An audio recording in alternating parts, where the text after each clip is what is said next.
I know. Salutations, everyone. Welcome to the stream. That was a very dainty. Oh no, I have the wrong thing open here. But it doesn't matter because nobody can see anything. My name's G20. We're coming along as Godpool, and as always, I have my wonderful cast of people. Michael playing the role of Michael Silman. Hello. Brianna playing Alaska Bell. Hi. Kellen playing Vincent the Scar Malone. Hi, did you say Michael Zillman or Malachi Zillman? I did say Michael Zillman. He did, I was just gonna let pass for now. It's... Passing. What are you talking about? I said Malachi, you bastards. No, I'll take the blame here. It's fair. Oh, no. Introducing Zia as Arthur Ingold Morgan. I thought you all forgot about me. Nope, I just got really distracted there for like a good second. What can I say except you're welcome? Alright. Wow, this is I've never written Cthulhu so wrong ever in my life. I wrote it like with like at least 6 H's, and I was like, that's not right. So, I'm guys, of the personal opinion that there is no wrong way to spell Cthulhu. I can very much agree with that. There's no correct way of pronouncing it, actually. I would say Right. pronouncing no right way, but I mean, H.P. Lovecraft did write the word. He did. I wouldn't say there's a right way to write Cthulhu, but I've definitely seen a couple very wrong ways to write it. Yeah, I would say that having like at least 6 H's and it was in it with like I wrote it like and I was like, wait, no, that doesn't feel right. Hey Kellen, I just wanted to let you know I'm streaming. I sent you a note.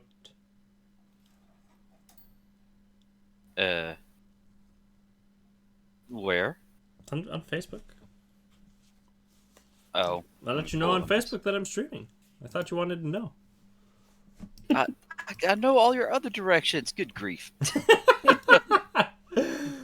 But hi everyone. So it's been a pretty grand week. I'm totally flabbergasted for some reason. I don't know why. Thanks. Hi Kellen. I don't know why, but my brain is like all over the place right now, at least at this moment. But that's exactly how I feel, Kellen. Good afternoon, evening, morning. So, but before we do anything else, let's go into the quick. We're all cool. It's been a wonderful week. It's been a wonderful weekend. I realized on Friday that I forgot to tell everyone that I wasn't streaming on Friday. And I realized that, like, when I was about to go to sleep, after, like, the stream would have ended anyway. So I was like, well, that was dumb of me. So, but before we actually start the game or anything like that, because we've forgotten this every single time up until now, we're gonna do the skill up stuff right now before we forget it. So, my friends, let's start because everybody will be rolling a luck increase. So let's just start with Michael. Let's start with you. Do you only have a luck increase or do you have anything else? Nope, he's got a listen increase as well. Alright, let's start with the luck and then go with the listen. Green was the good one, right? Yes. Okay. Well, alright, roll a d10 for that luck. You? Ooh! Holy I'll shit. take that. Yee. Unfortunately, Zia's the one who really needs that luck. That's no This Kellen is roll. true. That's No, no it's Kellen mine. roll. Too bad. Zia can fail. No, Zia needs the luck. Honey, here's your listen. Or I saved you guys. Come on. She did. All right. I'm gonna put away my snacks before I start eating them during midstream, and everything's gonna be like loud. And listen, roll fails, so roll your d10 as well. All right, a 4-point increase. Oh. I think I'll just because I don't know if I mentioned it, but generally when I have for at least when I'm like when I run Cthulhu, like until you go past you can increase your skills until you go past 90. I feel like once you get to 90, it's basically like smooth sailing from there. It's really hard to fail. Yeah. So if you end up with if you have a 90 at the end of a skill increase, you can increase it one more time. But if you end up with a 91, you're good. No I more. remember that from last time. Yes. I really wanted that 99 in psychology. I felt if anybody was going to get a 99 in anything, that was going to be you. But Brienne, I think it's Alaska's turn to roll the luck increase. Does she have anything else? Yep. I didn't get the luck increase. I also have spot hidden. Alright. Oh, well. I also didn't get my spot hidden increase. I think what I'll do really quickly right now is I'm going to put this here up. Hey, Brexter, just welcome to the stream. Hope you'll chill in the background somewhere. This is mostly just a story time thing, so you got us before we actually started the story. Alright. Now, Kellen, does Yes. Vincent has his luck to increase, but does he have anything else? His spot hidden. Alright. No, I extremely success. Oh no! Whoa. What a waste. I'm holding on to that for later. Oh, man. You could That's have seen so much. Actually, that's probably good. You probably would have had to make like 8 sanity rolls. Doesn't matter. As co-GM, I'm holding on to that for later to use as a later point. But do your luck increase as well. Oh, wow. Oh boy! I didn't actually expect to fail that. That's awesome. Now just roll a 10. I'll just do a D100 instead. I'll take it. It's not bad. Zia, don't fail your luck roll. All right, Zia. It's Arthur too have late. Everyone did so good. I'm going to fail. Wait. Does, I didn't. See? I told Oh my god! Oh my god! Are you shitting me? Oh! Listen, I Please think. screen cap that. We need that Oh. for later. Yeah. guys, I'm telling you, you. Michael, you got to share that in the Invictus Discord later. I'm telling you, that counts as the 5th You need critical the failure too. from last time. Oh Okay. boy. Wait. You mean critical success, but not fail? I got Yeah. If you counted with the Last time. failures, then yes. Yes, last time I had 4 critical failures. I'm saving This this. still counted last time. I am saving this. No, what are you doing? I'm doing it. I am counting this as some sort of like godly interference that Arthur is meant to like either die or like become the next. You know, he's gonna something. Arthur's not living through this. There's just no way.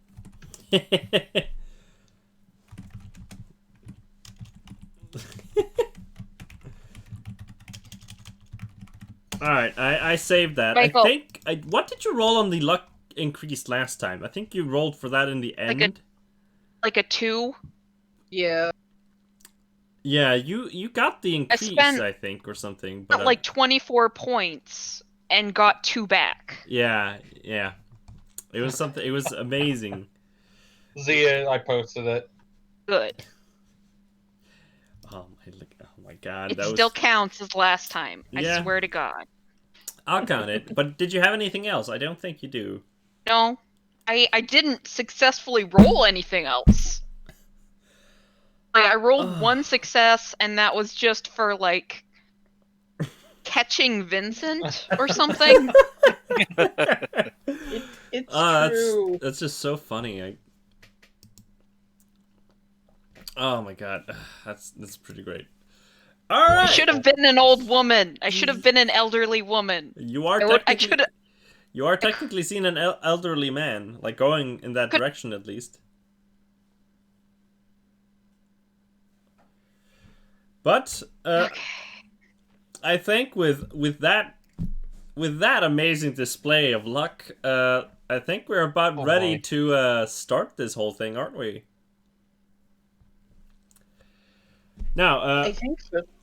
let's start with a little bit of a recap. Let's see. Vincent, what do you remember happening last time? There was a lot of things that happened last time, and I think I'd like to hear your perspective on them. Ah, boy. Hold on. There was a lady, there was a crossroad, there was a Billy. Hey, yo, seashells by the seashore. Yeah, okay, all right. We're getting into it. Let's go with this. Let's see. So, was that the same episode that I used all my card tricks? Yes. All right. So, we got away from the screaming voice that was all mad at us about something. We found a chess piece. Got us through. I decided to channel my inner Alice in Wonderland from my ma and had her protect us in the Queen of Hearts. We got across the bridge. Suddenly, Mr. Morgan was no longer there, but we had his hat. And once we got across that bridge, we found a clown. Clown that was all trapped and stuff. Well, we decided to try to figure out how to save the clown. Well, unfortunately, there's also an escaped lion insect thingy. But fortunately, there was an escaped, stuffed, squeaking teddy bear named Harold. That's usually the cue for this honk, but whatever. Bree's going to get the duck. It's all Pause for honk. It's work in Pause progress. for honk. Bring the honk. Pause for Bring dramatic. the honk. There's the honk. All Pause right, for we got dramatic it. honks. All right, Harold's our new buddy. Well, we lost the clown. We ran from the lion insect thing. We had an epic chase across some scaffolding. I almost died. That was pretty cool. We went down a vent. We found a really dirty laundry room. Mr. Morgan appeared down the vent. He had an adventure for 8 months away or whatever it was. Well, he doesn't know 8 months away, but It's been 3 months. or 3 months. Yeah. 3 It's months. been months. Months. I He don't thinks, think we clarified how many. Months. But Months. months. yeah, he thinks months, but yeah. Anyway, so we introduced Harold to Mr. Morgan, and then I gave out some cards, some aces up the sleeves for everybody to use at their discretion. We went into a very dark hallway, and we got chased by a very mean thing that could see in the dark. Mr. Morgan and Alaska, they ran on ahead to try to find the exit. Mr. Malachi and myself, we decided to throw down Queensberry style with the creature. Well, not really by choice. It was more by necessity at that point. But we got away. We ran. We jumped through a gate. Mr. Morgan put his back into it, along with Harold and Alaska, and they closed the gate on the creature. And we all passed out, sort of. That's what I remember. You find yourself currently at the bottom of a stairway that leads up. You're sitting kind of with your backs up against the shutters, where the hand of the lady that had chased you, holding the giant kind of basin, just as she had like hit Vincent with it and everything. Like, that hand is now currently just lying on the floor, just cut by the shutter as it had slammed down on it. And all of you are sitting there, just kind of slumped down into a sitting position, kind of taking a moment to catch your breath. The only one that seems probably slightly unfazed, mostly due to his general demeanor, is probably Malachi. He either he is unfazed by it, or is hiding it really well that he is. That things has bothering, the things that he's seen have been bothering him. But I'm good. But all of you are I think sitting. I'm good. Yeah. But all of you are kind of sitting at the bottom of the stairs. You hear nothing past the shutters. As soon as the shutters had slammed down and cut the hand kind of began turning slowly into some just like briny liquid. And the sound, there's no sound that comes past this, past the shutter itself. And as you look up, there's only darkness that you can see past the past like a 10-foot range. You can see like about 10 feet up the stairs, and then everything past that is just darkness. Even with that torch you had, there was you don't have a torch right now. You put it out before you went through, if I remember correctly. That would be Vincent that had it. I believe it kind of got lost in the whole like chase. Oh yeah, stuff. I think it got lost in the chase or something. But yes. Oh no! I remember what happened because I was using. Because remember, I broke. Once we were in the washroom, we found a table with some etchings on it and stuff. Mm-hmm. I broke the bottom one of the legs off to use since I lost my pool cue. Yeah. And then I took some of the cloth and stuff from the laundry to use as a torch, but it wasn't working at the moment, so I just put it out. Yeah. But, yeah. Technically, I still have the club and stuff. We just got to relight it. Yeah. You have the torch essentially, but it's unlit. You can see the faintest around you because you don't have any source of light. You can just see like faintly in the darkness, and you know when your like eyes kind of get used to the darkness. That's basically your vision right now. You can see very poorly around you, but you can see slightly. Maybe like a 5-foot range around you. You can see like the shapes of each other. So. When Arthur and Alaska went up the stairs, didn't the light get like more? No, like, it wasn't it. You walked Easier when you to walked see? up. When you walked up, you didn't see the top, like how far up it was, and that's why you didn't want to risk going up, and like you weren't sure if it was safe up there, which is why you didn't tell Alaska to go up there all by herself.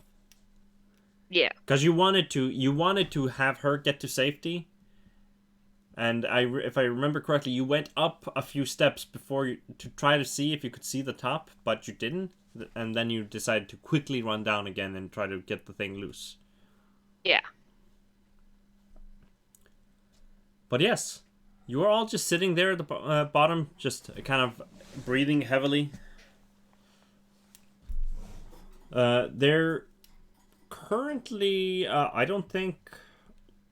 Well, Vincent, you actually have a lighter, if I remember correctly. Yep. Yeah. Do you light the torch? It doesn't come to my mind immediately because I'm still sort of breathing hard from that little chase. But I'm just sitting there. I kind of like slap at Malachi on the arm, like, "Hey, yo, you all right, bud?" Sort of look back up towards the door. Yeah. I'm okay. I check myself for any like scratches or other damage. I'm sure I'm bleeding a little bit. Actually, Yeah. I took some serious. I took some serious whacks in that, didn't I? Yeah, you can kind of check, like, you check your head mostly, because you remember the basin just slamming, like, and just your head getting stuck in the basin. And you can feel that you have cuts kind of all over your face. Like, from the wood just, like, scraping it as your head went through it. And you can feel, like, your face is wet. And you can feel, like, chunks of something in your hair. And, like, you kind of instinctively smell a little bit of it, and it just smells disgusting. Kind of like just rotting fish. I recognize what it is. I have a good idea what it is, and I ask Vincent, "Do you have a knife on you?" Actually, let me Razor. check. Arthur doesn't have a razor, but he does have a whittling knife. He'd probably hand it to you. I start cutting my hair off, like trying to shave my head without cutting my head to the best of my ability. My What? boy. Malachi, my boy, perhaps wait to wash your face before doing that. You might you don't want to get any open wounds with that still on your head. Sort of blink him a few times and just sort of pull the hair away from my scalp and hack it off to the best of my ability. All right, Yes, that's fine. just for like, I'll say just for the sake of it, roll a dexterity, just to see like if you're like nicking yourself a lot or something like that. You don't really have I'm good. Oh, good.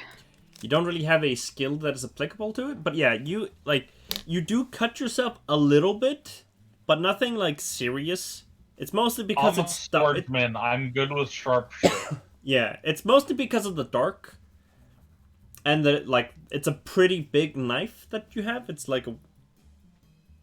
I mean, whittling knives would only be the size of like. Oh yeah. It's a whittling Your knife. index finger. Yeah. Yeah, they're small. Yeah. I was mixing up knives in my head, but yeah, you do.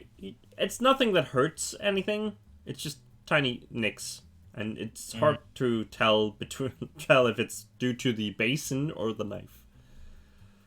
But you managed to basically get yourself bald. Good. You don't really see, so you might have like a bit of hair somewhere, but you can't really see, and nobody else can really see. It's still really dark. Chaps, perhaps we should. Alaska grabs Arthur's hand and holds tight, like, my caretaker has gone insane. Yeah, Arthur like puts a hand on her shoulder, and like and holds her other hand, and just goes, chaps, perhaps we should look for first aid for any injuries you might have because of that creature. Carrying on. He starts like, doing the after you to Vincent, and like not holding Alaska close, but just like keeping her, like, and he's in front of her, Malachi's behind her, or like vice versa, just sort of making sure she's guarded. Yeah, and after I finish with my hair, I just sort of hand the knife back to Arthur, not really thinking too much about the condition the blade's in right now, so it's probably got some gook on it. Yeah, Arthur takes like a hanky and just like sort of takes it and wipes it and like puts it in a pocket. And then Maybe like drops the hanky on the floor. And seeing Alaska sort of worried, I sort of pull her aside and go, listen, we've talked about how cleanliness is important. I can't wash right now, but I couldn't have that on my head. The best way I could get that off was just to remove my hair. It'll grow back later. It'll be fine. And Alaska sort of nods, but she's not quite buying it. And Arthur's just like looking at the hanky in his hand, and then looking at Malachi with a puzzled look, and then just like, okay, right, the knife, and sticks it in his pocket. All right, the knife everybody. and not the handkerchief. All right, everybody, mind your eyes, and I'll pull out a piece of cloth, wrap it around the club again, and light it. Easily done. You light it up, and you get light. It does kind of light up a 10-foot area around you. You can see the bottom of the staircase where the shadows are, since you're standing very close to them, and you can see about 10 feet up. You know that a torch generally would, even just a very haphazardly made one would definitely light up more than 10 feet. Definitely at least 30 feet minimum. So it's... Yeah, that's what it says in the D&D handbook, of course. Yeah. And that's why you're kind of confused that it doesn't go further than that. Out of the corner of my eye, with their light being near, I glance at Malachi. Like his face and head and everything. Yeah, you can see that he has cuts all over his face. You can see that he has a few scraps of hair still on his head. Not like a lot, but like He wouldn't. I'm still on the beard. I just got rid of the head hair. Yeah, he wouldn't win any beauty contests with his hair with his like head like that. But you know, that's easily fixed if he wants to like just slightly get up off the rest of that hair. But he also looks kind of grimy in the face. His beard is slightly dirty as well. You can like see that like it doesn't have anything like big in it, but you can tell that he has essentially these dark, like very dark crimson red like wet color in his face that has like mostly been wiped as he was like kind of shaving his head, and it's been smudged over his face, and it has begun to slightly like dry. Right. Basically, I'm not going to draw attention to me staring. I was more looking at the corner of my eye, and I'm just not going to bring attention to that. Yeah. We'll find some water eventually as I just like take off and start stomping up the stairs. But yeah, for everyone, he essentially looks kind of pretty dirty and like grimy and stuff from about around the shoulders and like around the kind of the clavicles, I think. Yeah, just around the head everywhere. He looks kind of grimy and dirty, but kind of mostly below that a bit dirty, but nothing like similar to every one of you that's been like, kind of running around this ship. But yeah, from being in the basin, his head is definitely dirtier than the rest of him. But you begin walking up the stairs. You take the first step and you hear a echo, kind of like the echo of your step just kind of fills the room, and you continue walking up slowly, and it's eerily quiet there. There's no sound except for your steps and conversation, if there is any. As you are walking, you notice that like as soon as you get about 10 feet, more than 10 feet away from the door, the shutter itself, it disappears from your visual range, and you don't see it.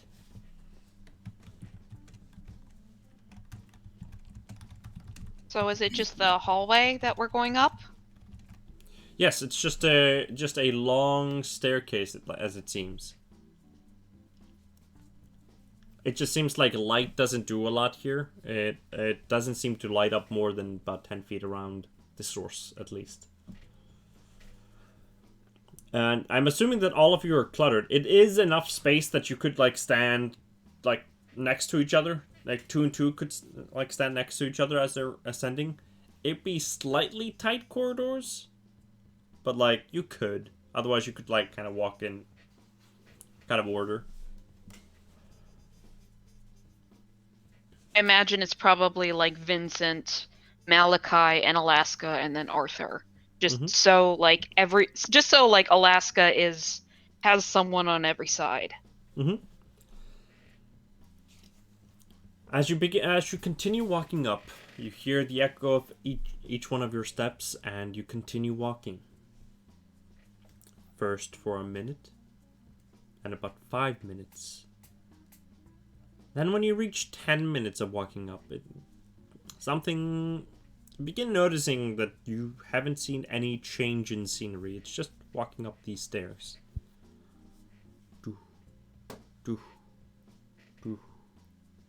As you walk up. You can see on the walls as you're walking up, there are in between like a few light, I think they're called sconces. Just like essentially like some slight lamps on the walls that for about every like 30 feet you can see like there are 2 wall decorations that have essentially fittings for lights. You can see that there are light bulbs during this time, so yes, you would essentially see some lighting. Essentially there's no light coming from it, but you can see these kind of decorative lightings on the wall every 30 feet. Are they like oil lamps or electric lamps? I would say that these would probably be oil lamps on this boat. Well, then we can probably light them with the lighter. Is it possible to do that? Yeah, I'm gonna quickly check one thing.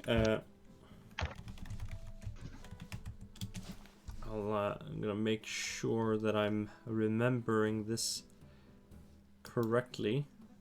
Because if I actually have, like, we used to have lights like you're talking about, not on the walls, but like the same kind, just as antiques, and they were still totally usable if you just had oil in a wick. Yeah, I think these would probably be oil lights. Yeah, especially since it's on a boat. You would know that there are like fancy electrical lights around, like that you can find in towns and stuff like that. And Alaska and Malachi and Arthur would definitely be like, you guys would definitely know that stuff, and Yeah. Vincent as well. Like that stuff's mostly common. But on a boat, I would assume that there are like, oil lamps essentially. So yeah, I would like poke Vincent and say, "My boy, you still have that lighter?" Hey, yeah. Or wait, you're we- using it. And so I would just poke you and point out the lanterns. Sure. I'll light them. Can the torch light them? Yeah, you Is would that have to. There is like an opening to open up. So Usually the glass, like, there's like a sort of Yeah. a tube. And so you just take the tube off, light Yeah. it, and put the tube back on. Oil lantern, right? Yeah. My great grandma definitely had some of those. Yeah. So I do it. You light as you're trying to light it. You notice that it takes a moment, but eventually it does catch on light. But it does glow very dimly, kind of similar to candlelight. Oh, gee. Yes. I'm gonna add a little flavor to Vincent during all this little thing. All right. Since you said it was taking about 10 minutes to, we were about 10 minutes later going up the stairs and stuff. About, right before we get to the lantern, he starts humming something. Mhm. And it becomes more and more pronounced as he's doing all these things. It's Habanera from Carmen. All right. Yeah. The song that's like, dun dun dun dun dun. Yeah, and he's just kind of humming that while he's doing all this stuff. He's kind of Arthur is an avid opera fan and is greatly enjoying this. Mm-hmm. He actually starts. I'll say that Vincent at some point, because you just mentioned your name, Arthur. That's why it was in my head. But at some point, Vincent probably starts kind of singing the actual words to himself. But yeah, during all this, he's just kind of going on, and then when you tapped him to be like, "The lighter, my boy," that's when he stopped for a second. He was just kind of getting into it and losing himself into it. I just want to throw it out there. I just checked, and I was partially correct with electrical lighting. It is not like it has been invented, but it's at this time, it's been like 10 years or so since it was invented, so it's not widely spread. Mostly gas lighting, candles and stuff like that, and oil. So I was not bullshitting. But yeah, so he goes and he holds it until it's lit. Yeah. Normally with this wouldn't take a very long time, but it seems to take about half a minute, maybe a bit more. But you manage to light it eventually, and as you do, it does light and is just faintly lit, kind of like a candlelight. And as you're kind of like, and you look around and you can see you can just see it would if you would move your torch away, you would assume that it's lighting up a 5-foot area. Kind of maybe a bit more than a 5-foot area. It's the brightest kind of within a 3 to 4 foot, then dims from there. Definitely not the max lighting that this kind of lamp should give. It should be a lot brighter. Perhaps, but it has now. We've officially. I think I see where Arthur was going. We've officially changed the scenery, so perhaps something changes. You can notice as you were doing this, and you're kind of like look at the walls and stuff. You can see that the walls themselves, they're red, and you kind of touch it very like faintly as you're like. After you kind of finish, you kind of touch it faintly, and it's a very kind of not velvety texture, kind of like it's not. It doesn't feel like it's paint. feels kind of more like a felt or something similar to that. It's definitely something that's been put on the wall to kind of make it have a consistent color and kind of be fancy. Is it leather?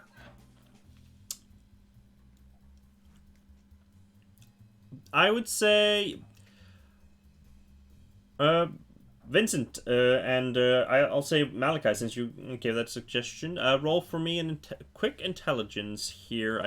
Wait, let's have it actually be a skill. I think this would be.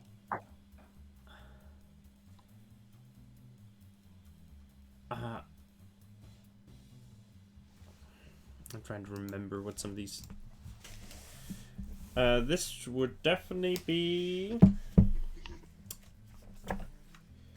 I'll say you could roll intelligence on this if you wanted to, but you could also roll if you are decent at the skill and want to possibly to get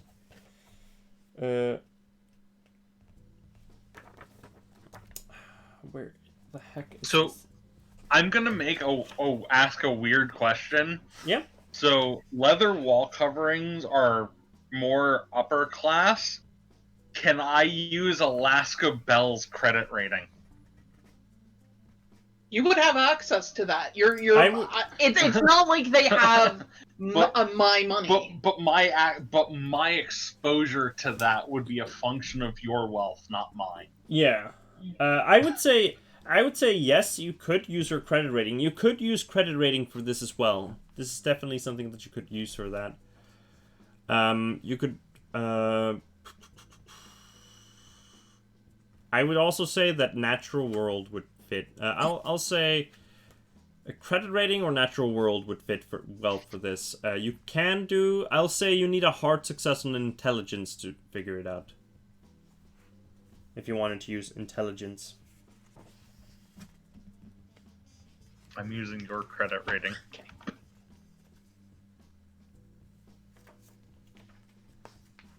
Did you press it? Yeah, I got a success. I didn't hear it go boop.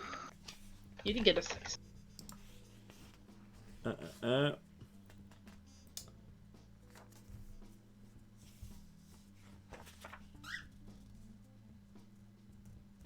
Yeah, natural world and credit rating. Oh wait, no, you're right. It didn't roll. Yeah, I didn't see anything roll on my end. I still a 6. All right. Well, what did you roll? What did Credit yeah. rating. Vincent was gonna roll as well because he was the actually one seeing, touching the wall. Oh, I mean, I'll try just an intelligence. My credit's not so good just yet. Alright, You know what I'm saying? Yeah, it's a hard success on the intelligence that you need. I'll take it. All right, both of you managed to kind of like close. like Vincent. You've seen this before, at least similar materials before with kind of when you were taken from time to time to meetings with the family, and Malachi, you just recognize this from like almost day to day, like encounter with it, but it's so used and kind of it looks so worn that it was kind of hard to tell immediately. This is actually leather. It's just like it looks like it's been roughed up enough that it's kind of like when you're actually kind of put your hand over it, it feels more fuzzy than like smooth. Which is why Vincent, the first kind of thought you went for was like felt-ish. It's Dalmatian for Cruella. Where is she? I think that was written in the 1800s, wasn't it? Was it? I know the book was super early. Maybe it was the 30s, but I thought it could be. 101 Dalmatians? Yeah, the book. The book.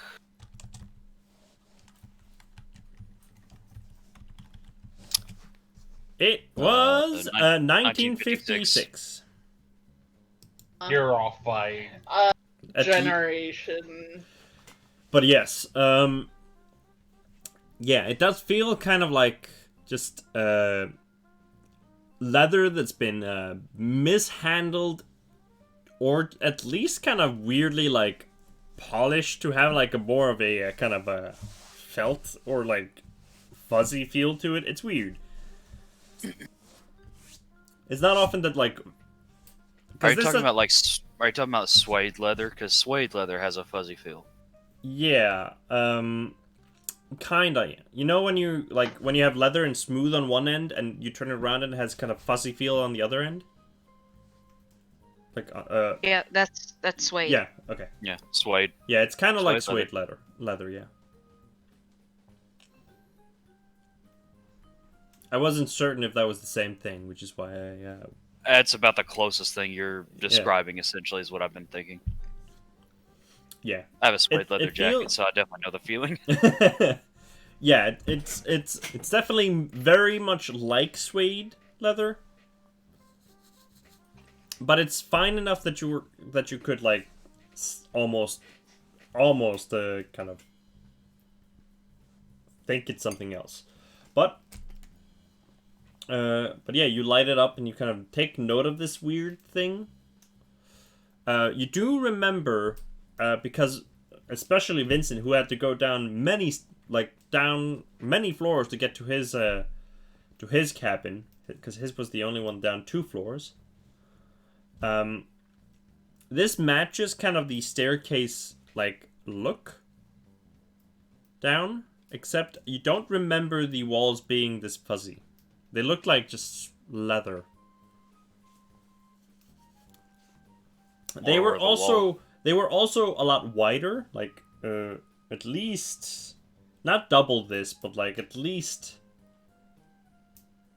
like this is maybe 8 to 9 feet across. You remember it being closer to like what, 14 feet or something? Feels like this hallway is smaller than the one that you normally walk down when you're going down. Weird thought, G. Yes. Take my hand and press in on the wall. All right. You press in and you feel it's very soft. You can see like your fingers kind of slightly sink into it. Keep pressing? Roll for me a strength. You press, you really press, and you feel your hand slowly but surely. It's going, like, your fingers begin to be enwrapped by the leather, and slowly but surely you feel there is something resisting. But at one point, you just feel your hand, like, whatever was resisting kind of just stops, and you just feel your hand, like, fall in, and you feel like your hand up until the almost all the way up to your shoulder just falls into it, and you're like shoulder deep in the wall now. And I look at the others and I'm going, can I pull my arm back out? Roll a strength. You feel as you begin pulling, you feel something is definitely. It was resisting you before, but there's something holding you now. Yeah, Alaska goes, shit! Yeah, you try to pull, and you're like, oh, it's not pulling you in, but you're not pulling out. Okay, in response to this, Malachi jumps forward at the same time admonishing Alaska, you know better than to talk like that, as he starts like trying to grab onto Vincent's shoulder. Yeah, Arthur too. Should we both make strength rolls? I'll say yes. Both of you can make strength rolls. Alaska too. And Harold. Squeak, squeak. All of you can make strength rolls. I'll say if Arthur and Malachi or Alaska succeed, essentially you can get up to 2 bonus dice, Vincent, to your roll. And if they manage to if they succeed on a hard, they will manage to pull you out. But if they only get a regular success, they will just give you a bonus to get out. Okay. So that's that's a hard success. All right, we need one more hard success. And of Arthur course. does not succeed that, and Alaska does not succeed that. Alaska falls down. You will get a single. Yeah, you'll get a single bonus die to this. Alright, So essentially, just roll strength twice, because I feel like that's way easier than just to do the other thing. What about Nope. what about luck points? Yeah, you can use luck on the. So you would get the 60. Do you want to use your luck on luck points on that? Yeah, I'll use some- 5 luck points. Oh, good. All right. I can afford that. You, with help, you feel your hands slowly come out of the wall, and you notice because you're wearing a shirt, if I remember correctly. Yeah, kind of a it's not long sleeve, but it's got it's like shorter, or it's rolled up sleeves. I had my sleeves kind of rolled up. So around the elbow there would have been sleeve hanging out. Yeah, So so- up to my shoulder. So, like, everywhere, like, from past your shoulder down your arm, you just notice that everything is just kind of red. The same color as the wall. The sleeve is just red, and your arm is just red. And you pull out, and you just have this, you feel that this is something on your hand. This is like, your hand isn't just, like, permanently red or anything, but you have something on your hand that just made it all turn red. I guess. I mean, I know what paint smells like. So does it smell like paint? No. It smells weirdly like leather. Leather, not copper? No, it smells weirdly like leather. Ew. Is Do me Is there a hole in the wall where we just pulled my arm out? Oh, shit. No, you saw it just kind of close as you were pulling your hand. Like, it was matching the size of your hand. Do me a favor, Vincent, and roll for me an intelligence with a disadvantage die to it. So just All roll right. twice and take the lower roll. Oh, there's a fail already. Could be a crit fail, though. Alright, it's not. Alright, you, like... Something feels off? Do you want to, by the way, you can use your luck roll of the day if you want to. You just use your luck instead of your actual intelligence. The card, that is. But, Yeah, I'm thinking on it. You know what? I think I'm gonna let this one lie. I'm gonna figure this one out. Alright. There's something bothering you about this, but you can't really put your finger on it. So you kind of shelve it for a while. Like, it can't be too important since it's not like dropping into your mind. There's something bothering you? I am gonna do one thing though. Yes? I don't really. I mean, one, I'll need it for probably more fire at some point once the other cloth runs out. I am gonna take my shirt off and see if I can wipe my hand off the part where like the red is still on there, Alright, you like do... from the clean part of my shirt. You go like... and no change. You're still red. Is he wearing like an undershirt? Or is Yeah. Alaska seeing man nips? No. Think the white tank top. Like The imagine. white heater. Yeah. Yeah, he had the white tank top with the nice loose button up shirt for being on a cruise and out in the awesome weather. So, Oh, no, but not yeah, man nips. yeah. Think about this time. Alaska's probably never seen an adult with his shirt off. Still got tank top. Just you can tell. Okay, the thing about Vincent is I've already described him this way before. Like he's not a dexterous person, but he is built like a brick shithouse. Like so, he is like hard, raw. Like you're looking at a mountain of muscle. The way he's built. But yes. So the tank top is screaming. Yeah, you spend a decent moment just trying to rub off this red paint, but it doesn't come off. It's like it's kind of stuck on you. Huh. You don't even see it like smudge at all. But Malachi, you ever seen something like this before? Are you gesturing to yourself or the wall? Well, to my arm, and then well, not the wall, but the stuff that's on my arm. Okay. I don't think so. I wanna look at his arm. So it's just red. It doesn't. So you said it doesn't move. Does it seem like it's blood red, or is it just No, it's red? it's kind of the same red color as the wall itself has. Just roll for me a quick, just for this situation. I just looked at your skill, and you have 1 in medicine, so you would definitely not roll that. But you can roll medicine, just quickly for one track, and you can roll. I'll say you can roll intelligence, and you have to get a hard success if you want to try to get anything. So I wasn't gonna get the medicine roll, but we. Yeah, you look at it, and, like, it doesn't look like any like illness or like rash that you've seen. Not that you know a lot about that stuff. And there is something off about it, but again, you can't really put your finger on it. There is something weird about this.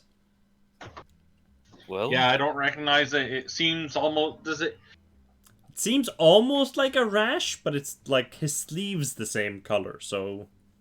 Can I roll a medicine or like a natural world or something? I'll say you can roll a medicine if you want.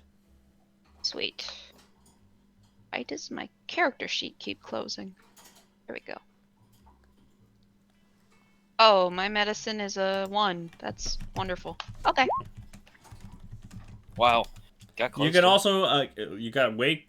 Actually, you could technically spend luck points to make I'm it. not spending all but 2 of my luck points. So close, though. I'm just saying you could. I'm not saying you should, but you could. Do you want to use your? Do you want? Oh, well, I was about to say, do you want to use your luck to succeed this? No. Like the luck roll, but I assume since you... If I can use the luck roll, I would like to. Yes, but you I'm can. not using that. Okay. All right, so I'll be stealing that card from you then. No, Okay. No, I can't. You need to give it to me. Okay, where's the? I can select the cards for everyone except you for some reason. Okay.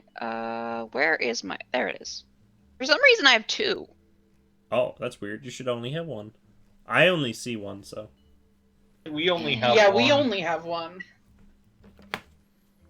And I.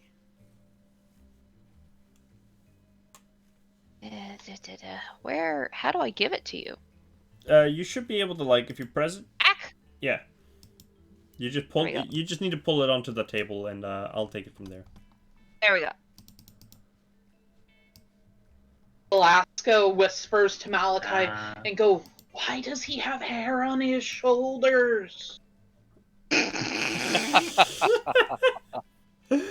I still failed, but I tried. You tried. Yeah, you're not sure.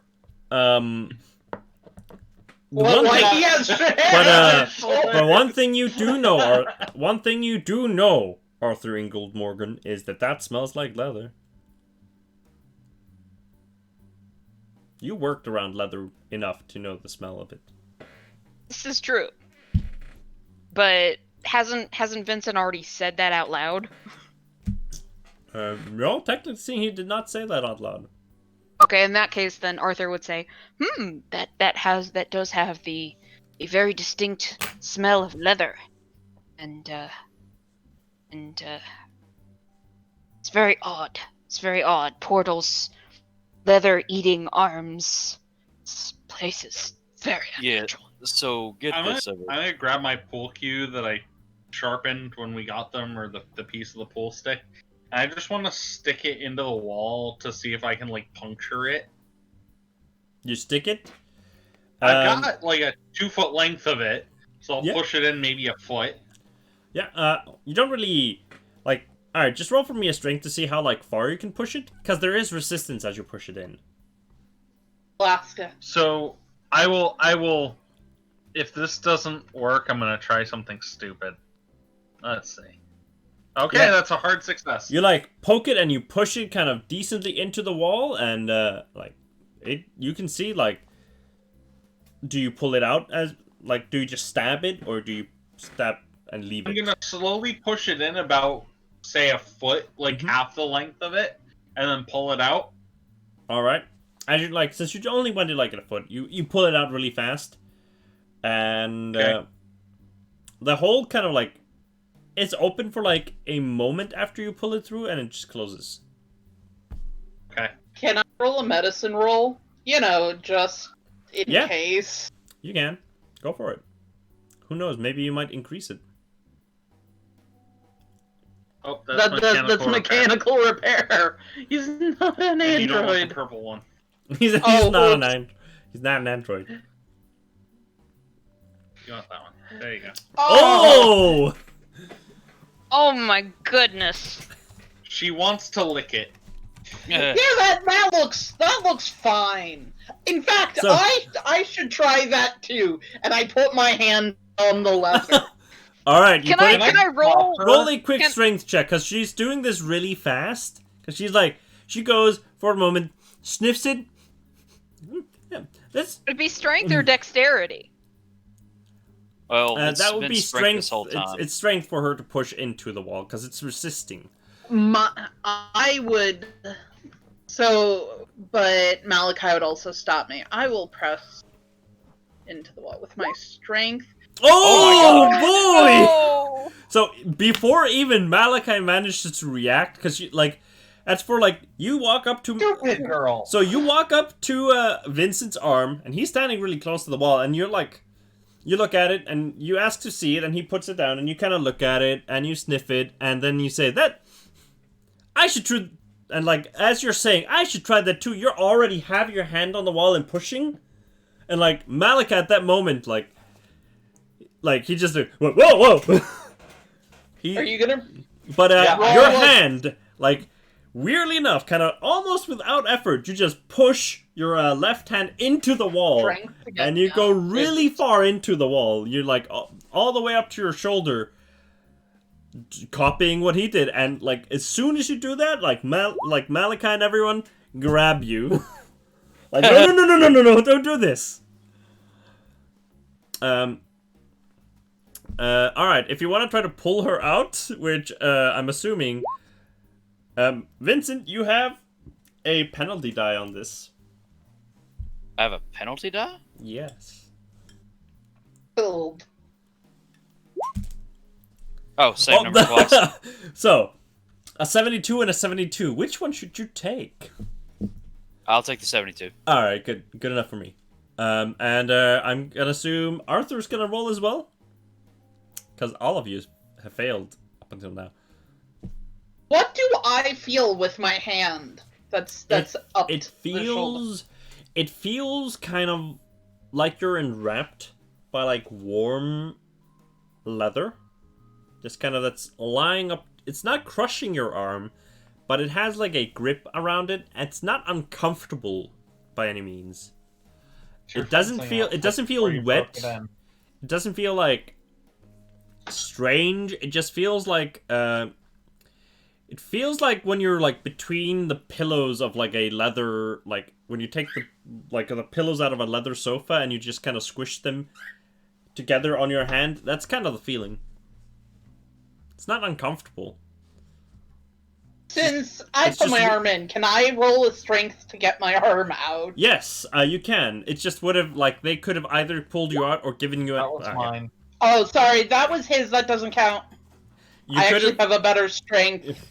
You could have gotten still assistance if they would have succeeded or gotten a hard success. Two of them, they would have pulled you out or given you at least bonus dice, but none of them succeeded. Vincent I pipes up. didn't roll. Vincent pipes up. Is like, guys, my arm doesn't feel as strong. I don't think. Huh. So I'm gonna try pulling her with my left arm. All right. I should have mentioned this before, but you definitely have like a build 1, right? On your sheet, I think you do. Yes, both you and Malika have a build 1. I think you have a bonus on pulling people out, like bonus on strength checks against at least like small people like this. So No. you should have had a bonus, but yes, I'll reroll. it wouldn't have changed anything for Vincent. No. But Okay. all right. I will take a success. All right. And I'll say you just have a straight roll, Vincent. Oh boy! Nice. Fucker looks like a fucking hermit crab.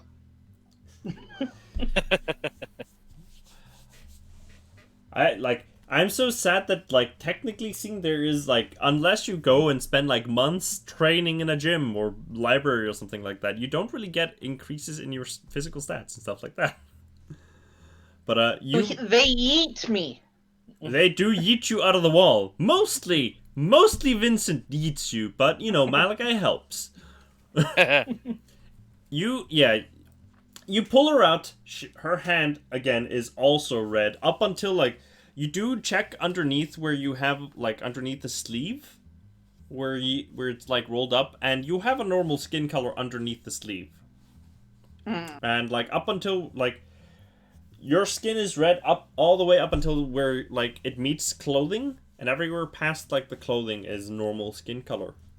Oh, my clothing would just be my hand then. Yeah. It would not be proper for me to have short sleeves at this age as I'm nearing puberty, so it would just be my hand. Yeah, your hand is red. Vincent, you did realize at that point when you were pulling, like the first time you were trying to pull her out, you didn't really have feeling in your right hand. Like you used it, but as soon as you grabbed something, you didn't really feel anything. It was like no sensation at all. You couldn't register it.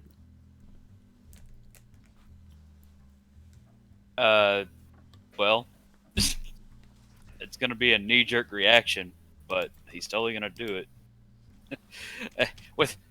He's not. I mean, he's just gonna nonchalantly, because so far he hasn't really given any pause. But he's like,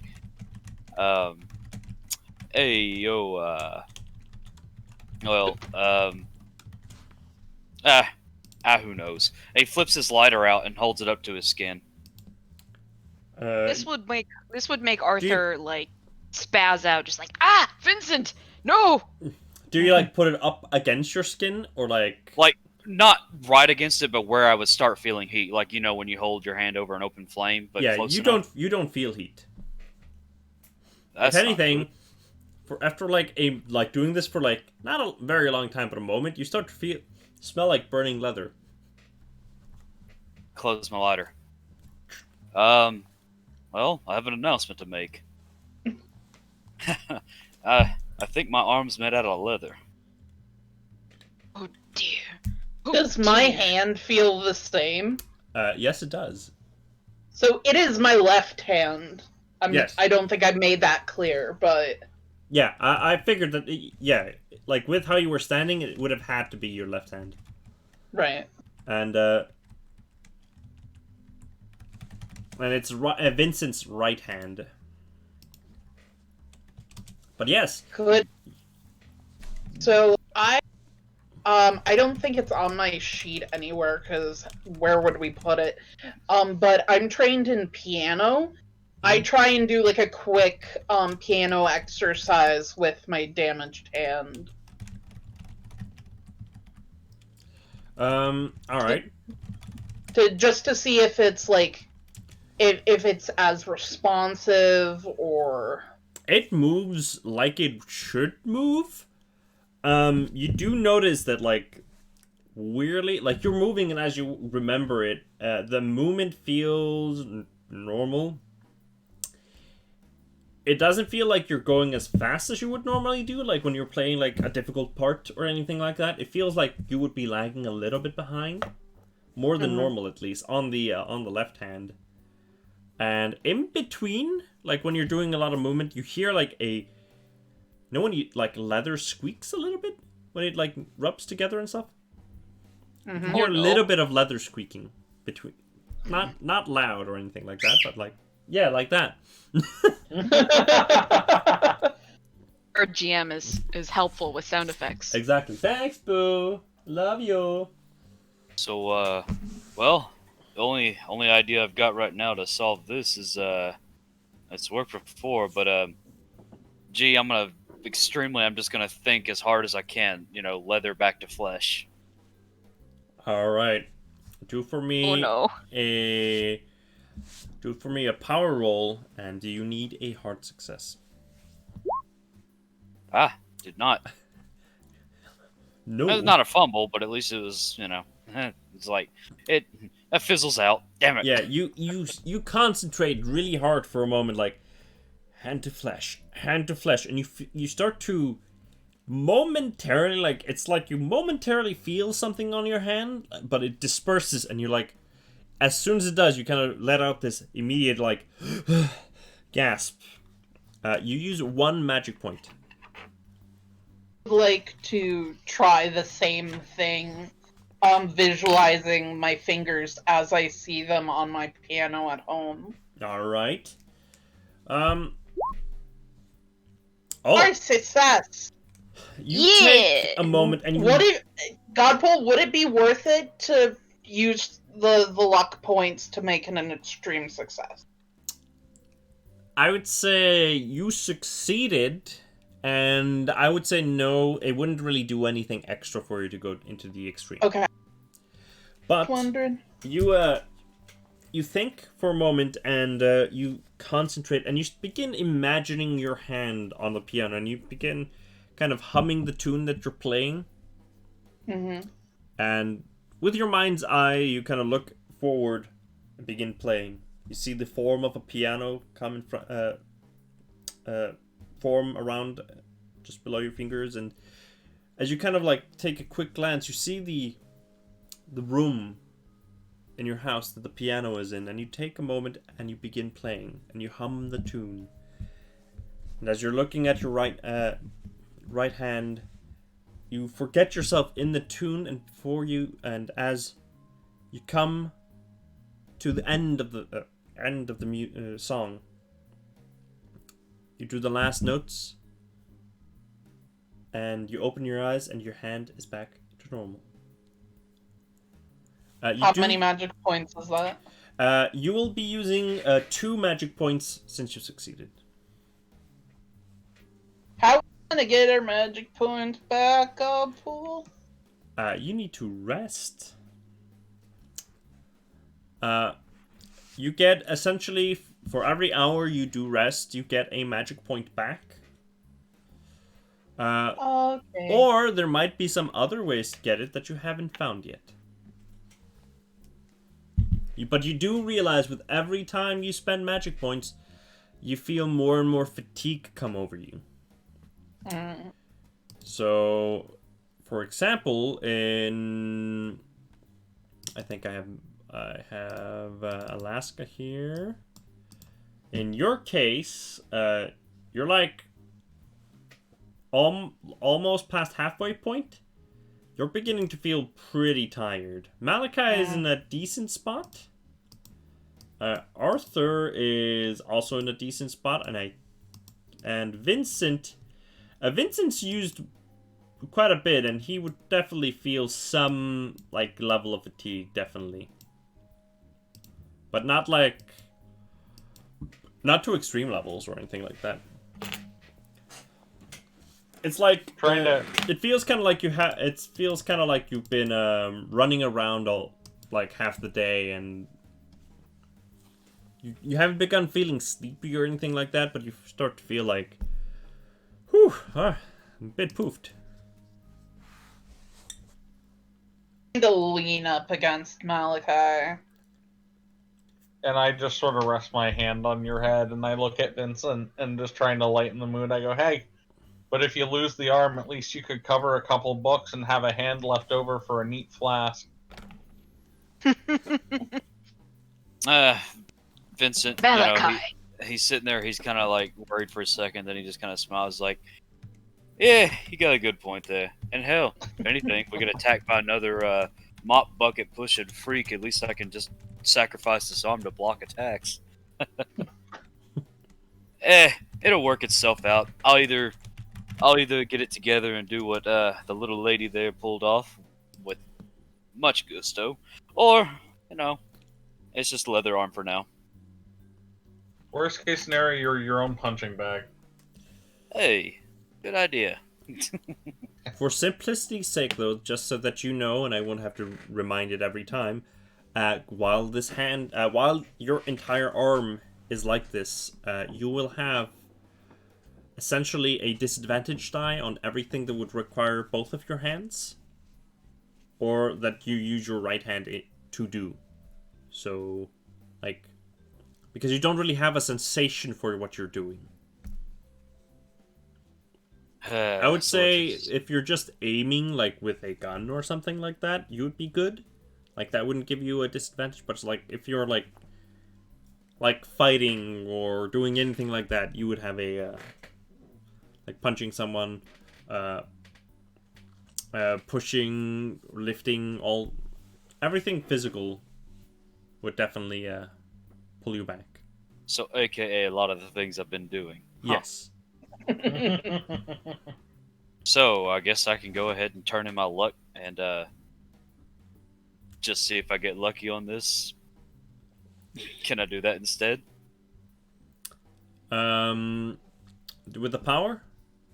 You can try You can try technically seeing again with the power if you want. You would just have to begin imagining it again. Alright. I gotta stay strong in front of the kid. Here we go. Imagine. Imagine it away. Can I assist? You can, like, Arthur, you kind of walk to him as he begins to imagine, and you kind of take a slight hold of his hand, and you begin imagining his hand turning to normal. I'll say both of you can roll a power roll, and if one of you get a hard success or both of you get a regular success, this would be counted as a success. Okay, don't die. I got it hard. Come on. Oh! Yeah! Comes back stronger than ever. On all the rolls that don't matter. So- Because you already succeeded. So, Vincent, you spent two more magic points, but with Arthur's help, the hand turns back into your normal hand. Arthur, however, you spent no magic points. Oh shit! That's awesome. I already changed it. You Get to put feel it back. like you managed to concentrate, and you put all of your being into this, and you don't really feel a sense of tiredness grab you as you finish it. And you notice and you feel like most of the healing definitely came from you. But somehow Vincent looks more tired than you from this experience. Thank you, Mr. Oh no, I Morgan. stole Vincent's energy. Nah, more like you just gave me the boost I needed there, sir. All right. So, lesson learned: don't stick my fleshy hand into imaginary walls in Dreamland. Got it. Should have learned that one last time.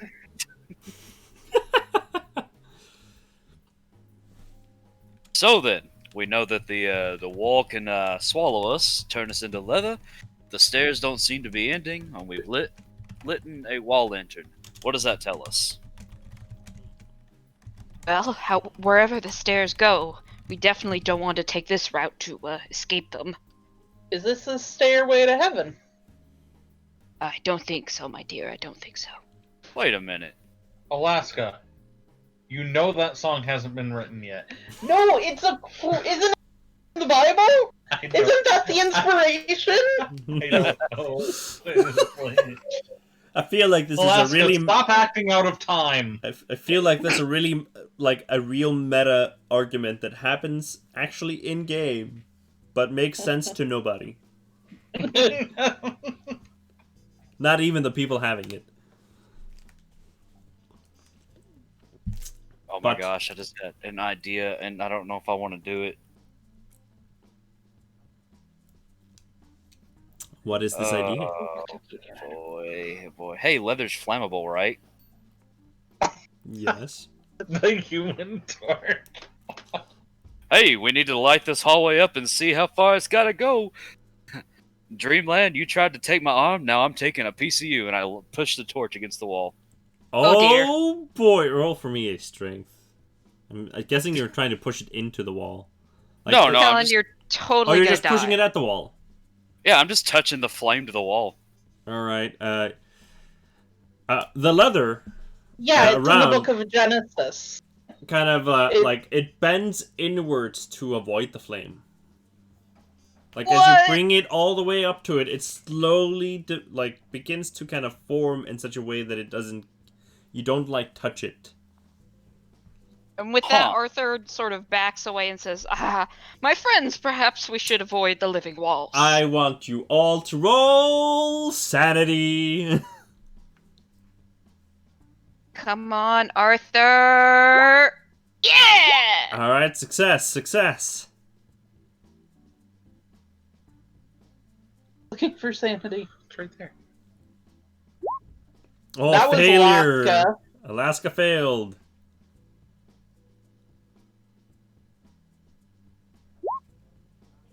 And Malachi failed. No. How I don't much? like losing And you sanity. How much do we take? So, you do take, as this happens, you take, alright, 3 points of sandy damage, and as you look at this happen, as you look at the wall, you can swear for a moment, Alaska and Malachi, it doesn't seem like Arthur nor Vincent notices, but you see, for a split second, kind of just where he's pushing the torch, an eye just for a moment open up, kind of take a glance on this on what it sees, and then its vision, then its focus immediately darts towards the both of you, and it goes back into the wall.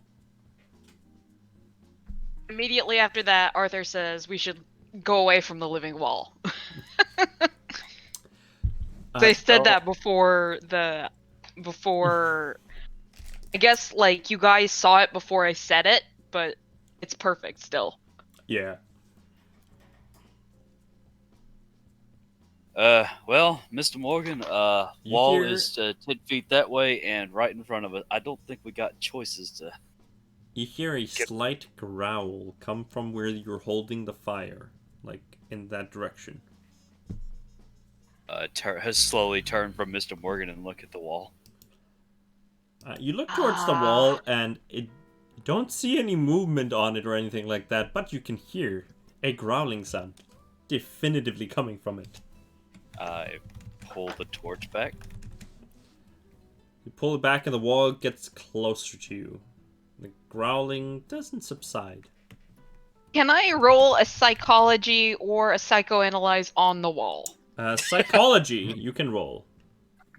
Okay, where's psychology? What does There the we go. wall feel? What I does know the wall want? Oh, I'm so close! Okay. You got luck. You, No, she's got 12 luck. It's still non-zero. What happens if you have no luck, Godpool? You have no luck. you have just no I luck. thought Listen, the wall, knowing what the wall is thinking is not as important as, pulling you back from the void. So, I think if you go into 0 luck, which is, not great at all, that essentially means that there is nothing behind you. And if you have 0 luck, you don't get any, you will not get any, essentially, the luck, extra luck, roll that you can use whenever you want. You will not receive that, and, you will receive, very definitively, you will receive a luck roll increase unless you roll a natural 1 on the luck increase, which, is always possible for Sia, apparently. But, I mean, I already rolled 1-1 yeah. on luck, so... But I think that, I will say that there will be other consequences of having 0 luck, but I will not go into them unless they happen. Because having no luck means that, all favor in the world has left you. Godpool, stop talking specifically to me. That was aimed at everyone. What are you talking about? But I can see you looking at me through the computer, through the no video screen. I don't know what you're talking about. Right. Across the ocean, over the entire North American continent, she can feel your eyes. What can I say? I have a very powerful gaze. I don't know where to go with that. All right. Hey, Malachi. So, Growling Wall, I've got another sad idea. Poke the floor with the sharp stick. Does the floor look like it's made of the same material? You look down and you notice that there is a carpet on the floor that looks red. Kind of I similar have to an a... idea. How about we not aggravate the angry... Like, the wall wasn't mad at us until you burnt it. Hold How on, about we not make the floor mad? Mr. Morgan. Hey, Malachi, can I talk to you over here away from the others for like, 5 seconds? I will say this, not the entire floor is red. Just like the carpet that covers like most of the middle of it. Like, I would say like a foot from the wall. There's a foot between the wall and the carpet. That is not... Okay, Arthur's gonna put his hand on the carpet. Is it soft? Yeah. Feels... Does it feel... This, Does it feel suedey? No, this definitely feels like felt. Okay, Like felt and then he's material. gonna put his hand on the floor outside of the carpet. It feels, like wood? Okay, in that case, he's going to pick up Alaska and place her down on the wood and step off of the carpet. Alright, it's not the most comfortable way of standing, but you are definitely not standing on the carpet.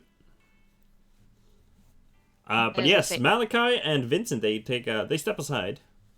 And I just lean What's in your like, name here, Vincent? so, I'm not really the best at anatomy, but in class, a thing called like, an esophagus, a tongue. I don't know. I'm feeling like we're inside of some creature's throat. Could be. So, I don't really have a real game plan other than to keep going up the stairs, but that seems to be going nowhere at the moment. Yeah, let's just keep moving forward and not piss it off, and hopefully we get out of here in one piece. Sounds good to me. All right, everyone, up we go. So yeah, Alaska, I you lean can... over to Arthur and I whisper, "He thinks it's a mouth." And I lean down and whisper to Alaska, "I'm not sure he's wrong." And I say, "But don't worry. If it's a mouth, we can probably find our way out. We just have to find the teeth." She looked horrified for a second. But she thought you were gonna say through the rectum. Because Alaska has taken anatomy. So, hey, Harold. And Arthur doesn't notice because he's obvious. I found the teeth. So, you begin all walking back up, and you quickly notice, if you look back, the growling is still present, and it's coming from the walls. As you're walking, it's not comfortable. Like, it was eerily silent. Now you can hear this low growl just coming from all around you. And as soon as you get about 15 feet away from the the lantern on the wall, you don't see any light from it. I lean down. I go, "What do you think, Billy?" Harold? Harold. Billy's a lion. Yeah. Right, Billy the lion. Honk, honk. Harold looks slightly distressed. It might be the incredible darkness that he's in right now, or just the walls growling at him, and he's very small. I hug him tight. As you hug him, you hear this honk. At this point, Arthur's gonna clear his throat Mm-hmm. and say, I do not know if you can understand us, but my friend here is very sorry he caused you any pain or discomfort. You see, we believed we are trapped here, and that you were, perhaps not sentient, and perhaps we could find a way out. We are very sorry for causing you pain, aren't we, Vincent? Yeah. Totally. Yeah. Can I roll like a charm or something? I'll say, yeah, roll for me a charm. Or is that fast talk? I would say in this situation, it's a charm. Because, Okay. you're not trying to lie or, like, lie yourself through this, so. Work, please. Oh, man. You hear through the rumbling stops for a moment. The growl kind of subsides, and you hear kind of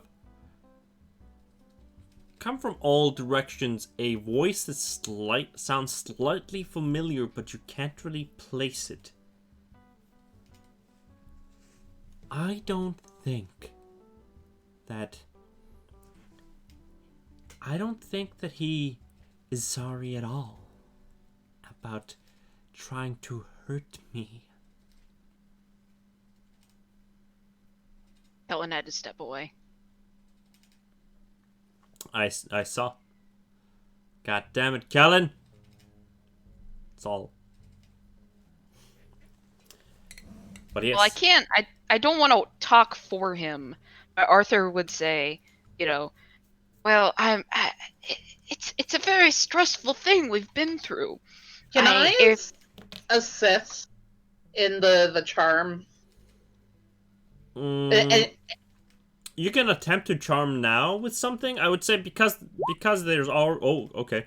I was about to say because there was already a response. It was really hard to assist with it. But what will you say, Alaska, to assist you as you kind of interrupt Arthur's Arthur talking to the walls?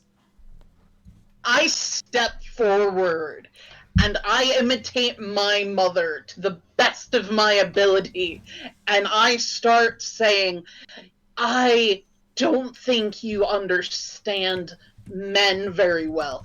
Men, they keep things bottled up, and that's all their feelings, all their knowledge. They don't feel like they're allowed to have emotions, and even when they're truly sorry from the depths of their very soul, you can't tell it from the sound of their voice or their actions, because they're just so bottled up from society, and we need emancipation for both men and women for this terrible societal pressure that puts on us, and we need to return to our roots. The wall doesn't respond immediately, but after a moment you hear, maybe that's true. Maybe it is. I've met someone that has helped me, and he was a man of similar cloth as Vincent. Oh shit, it knows his name. And I'm making affirming noises. Just, Malachi's trying not to piss himself laughing. But this time, I don't think your words can persuade me. Otherwise, I will lose my place in this home, and I will cease to be. Because my benefactor will leave me. Who is your benefactor? I have no reason to share that. A low growl noise begins to come from the walls again. Whatever you will try to say to me to get me to reveal that will be futile. And I raised my hands in surrender. If she can see me, said, "We mean no offense. I understand. My father has some," and then I like stage whisper, "some shady dealings. I know that he would never betray the confidence of the people that he helps and who help him in their turn. I would never ask of you to betray your benefactor. None of us would ever ask you to go against your morals in such a terrible way." Yet you've hurt other residents of the boat. The other guests that have succumbed to the dream. I At this, hold- Arthur Joined it gonna- willingly, even. At this, Arthur's gonna chime in. Now hold on. It's true that we might have caused some harm to those who are here, but it is also true that those we have harmed were also looking to harm us. And would you have us simply let them harm us with no defense? Are you sure they meant harm?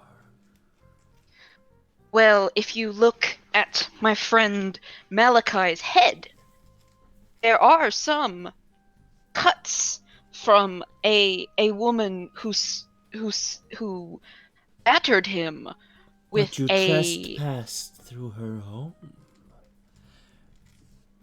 Well, my dear, we were trapped. How on earth would we get out if we did not continue? We would be stuck in her home, invading her home, if we did not leave. The door was gone.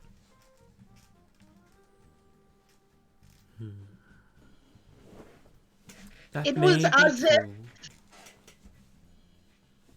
It was as if a cat had caught a mouse and brought it into his master's home, and the mouse had managed to escape. It had no desire to be in the house. All it wanted to was back in the field. And then the owner, the master of the house, saw the mouse and thought, "Oh no, I have a mouse infestation," and tried to hurt the mouse. It was not the mouse's fault. The mouse did not want to be there, just as we did not want to be here. We were just on the boat.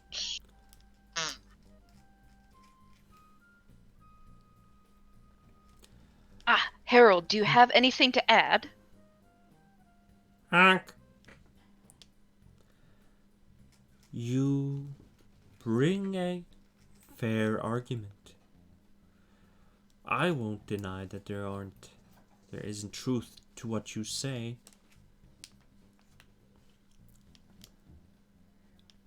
So Just as I will we make grant you a slight boon, but if you end within my halls again, I might not grant it again.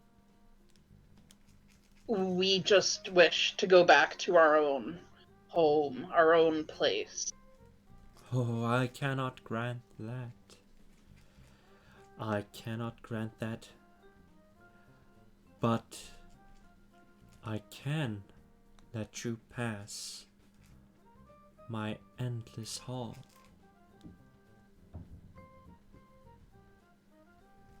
And like Thank I do a you. deep curtsy, and I say, "Thank you for being so gracious." And Arthur takes off his hat and does a sweeping bow and say, "Truly, we had never meant to come here and intrude upon you. It is simply that we seem to always find ourselves in someone's home with no doorway and no way to get out. If you would provide us with one, we would happily leave you to your peaceful existence." The dreams of those on board this ship don't always have an exit, but sometimes you must find a way to make it. Your passage through my halls will not be free.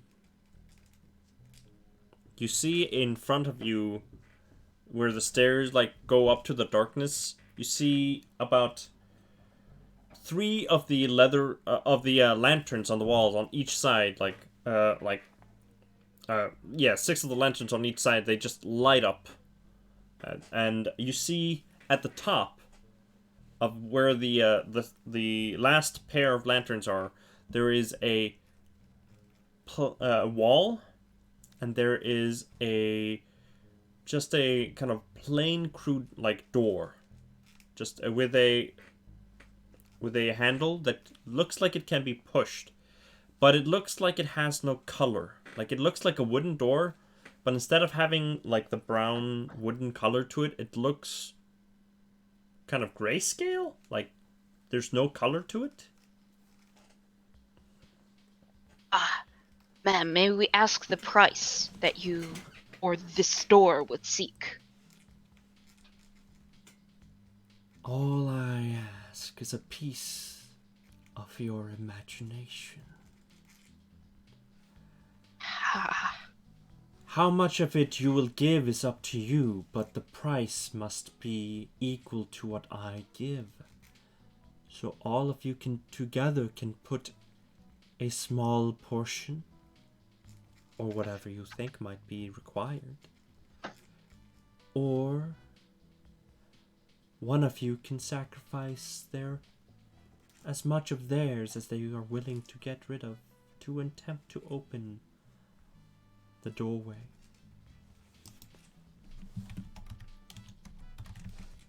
Okay, Arthur, Alaska, shut up. You two need your imagination. Malachi, you gotta keep your imagination on the girl. Listen, I'm the offending party here. Take my imagination. Oh, Shut the fuck up, Arthur. it's Zia, not Arthur. Shut up. Oh. Sorry, I thought that was Arthur. Arthur doesn't make any it's 50% Arthur, 50% Zia. Zia makes the distressed noises and gasps and oh noes, and Arthur makes the Arthur sounds. I squeeze Harold tight for comfort.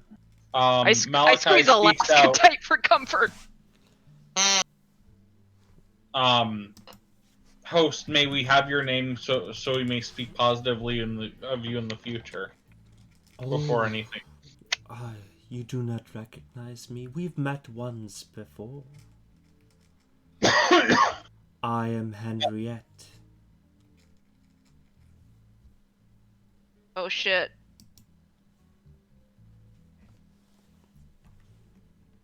Oh, my dear girl. Oh. And Arthur just sort of is sad.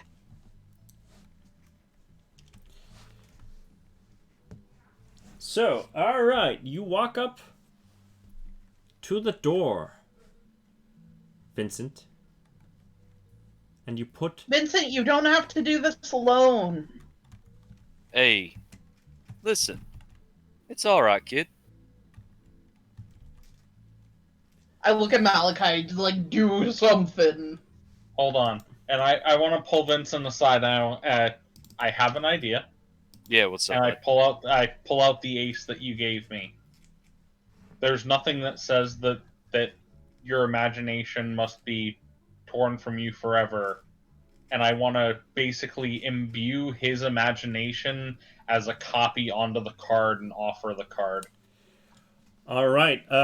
Do me a solid then, and roll for me a power roll. And I will tell you this: it will require an extreme. Use your luck roll. I'm gonna use my luck roll. Damn. Oh. Oh, Damn it! You try really hard to. You try really hard.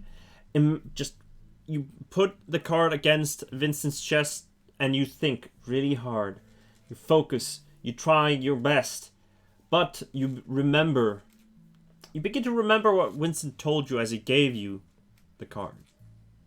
And as you try, you feel no matter how much of your imagination you put into trying to copy his onto the card, nothing seems to work. And I just put my hand on his shoulder. I'm like, hey, pal, that's for you to save yourself. Don't worry about me. And, I just whack him upside the head and go, "No, dumbass, we need you too. We need you Arthur's alive just- and mostly whole." And I whack his his leather arm. it's not leather anymore. His Yeah, it's previously leather Oh, arm. you got. I I missed that you got it back. Yeah. I'd Arthur and I. whack your previously leather arm and say, "We need you mostly whole as well." Arthur's just holding Alaska back in case she does anything stupid. No offense, Alaska. I accidentally hit Mike's luck button. That wasn't. Okay. I was about to ask what is that for? But I'm pushing my luck roll. No, so Vincent. I don't think you can push a luck. No, you cannot. And all I'm gonna say and I want to turn back to the door is like, listen, don't know what's gonna happen. It's fine. Just if I go brain dead, take my stuff and move on. You'll get on without me. He's being really Hey, okay, just be honest. Vincent's extremely nervous right now. He is just trying to put on all the airs possible. All right. Just Hey. for shits and giggles, roll for me a fast talk to show to just see how well he is hiding it. He is not hiding it at all.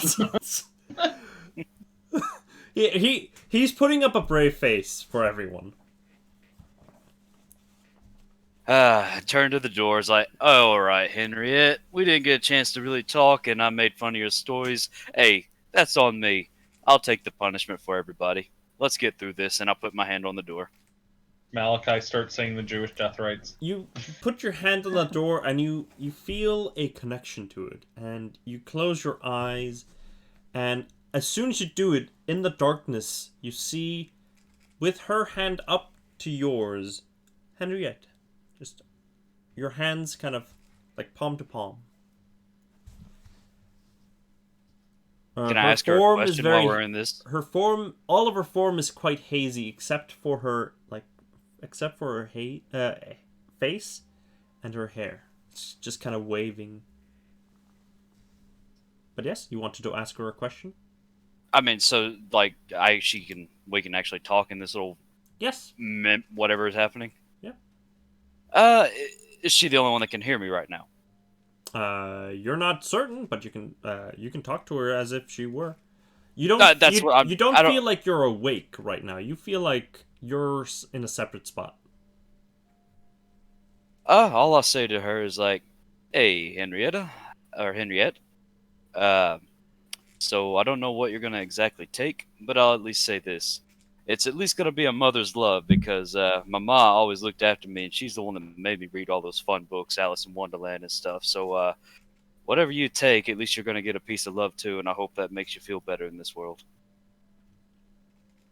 You see she gives a just a slight smile and says, "Open your mind and give me what you wish to give. Open your mind as much as you believe is enough. Let's see. Let me look at my backstory real quick.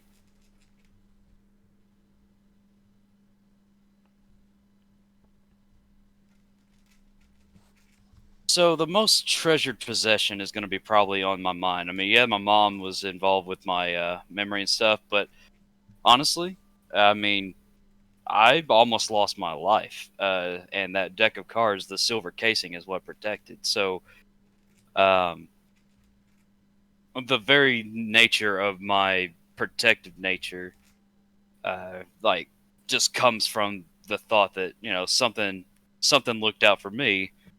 So when other people need looking out for, even though I certainly work for an organization that I have no qualms about what they do, on the down low. I'm just trying to do what good I can in the world while I can before it completely engulfs me. So I'll at least open my mind to the memory of getting shots, and surviving, because it never hit me, and why exactly I had the same convictions I do right now. As you kind of begin to open up those memories, parts of it that you maybe over time didn't realize may have been slightly embellished or exaggerated in some way. You begin to notice that things become a lot more cut dry. Like all of the unnecessary additions that time has added to the story just disappear. The kind of, and you begin to just see the facts. And as it goes, you begin to see, look down as you feel warm, and you see where the case with the cards is slightly glows in your pocket, and you pull it up with your free hand, and it flips, and the case opens up, and the cards themselves all slightly glow. You see,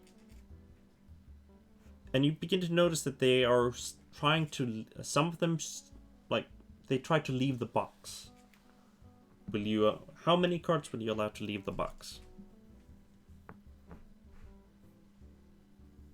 You've already, there are 5 cards that you've taken out of the box already. Out of the 52. How many will you allow to leave?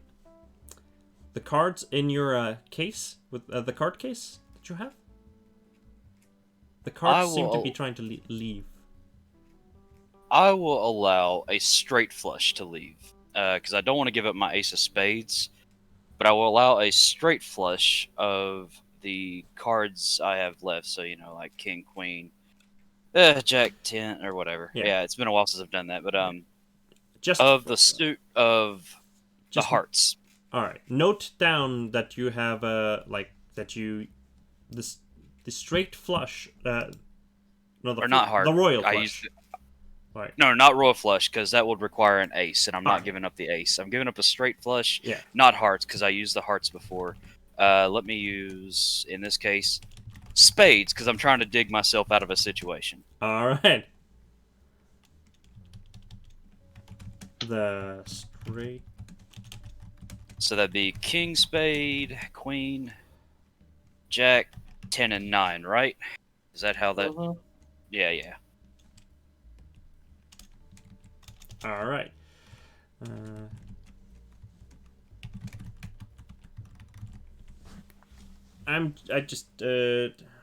How many cards are that in total? That is 5 cards. That is 5 cards of one of the better things you can get in poker. All right. So you've used a value of 25. You can feel a part of your imagination begin to leave you. How much do you want to sacrifice of your power to open up the door? The cards that you let leave equal 25 power. Like, not magic points, but actual power? Actual power. Can I interrupt just because it's the cards he sacrificed are spades. Mm-hmm. He gave me the ace of spades earlier. And I would like, if I can, I'm really sorry for interrupting this moment. I just thought it might be good thematic. Is it possible for the card in Arthur's hat, because he tucked it into his hat, to just like float away or disappear? I'll tell all of you this. I'll tell all of you this much: the cards that he gave you, all slightly glow at the moment.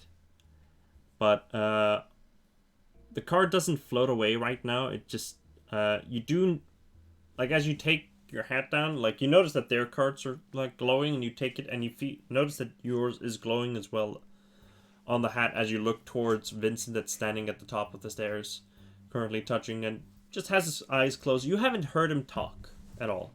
He doesn't seem to be saying anything. Can I throw it at him? Just like toss it like a card tosser? Yeah. You're close enough that it's not going to be an issue. But yeah, you throw it at him. It's kind of like not the best throw in the world, but you throw it, flies towards him, hits him on the back. Roll for me a power roll, Arthur. Yes.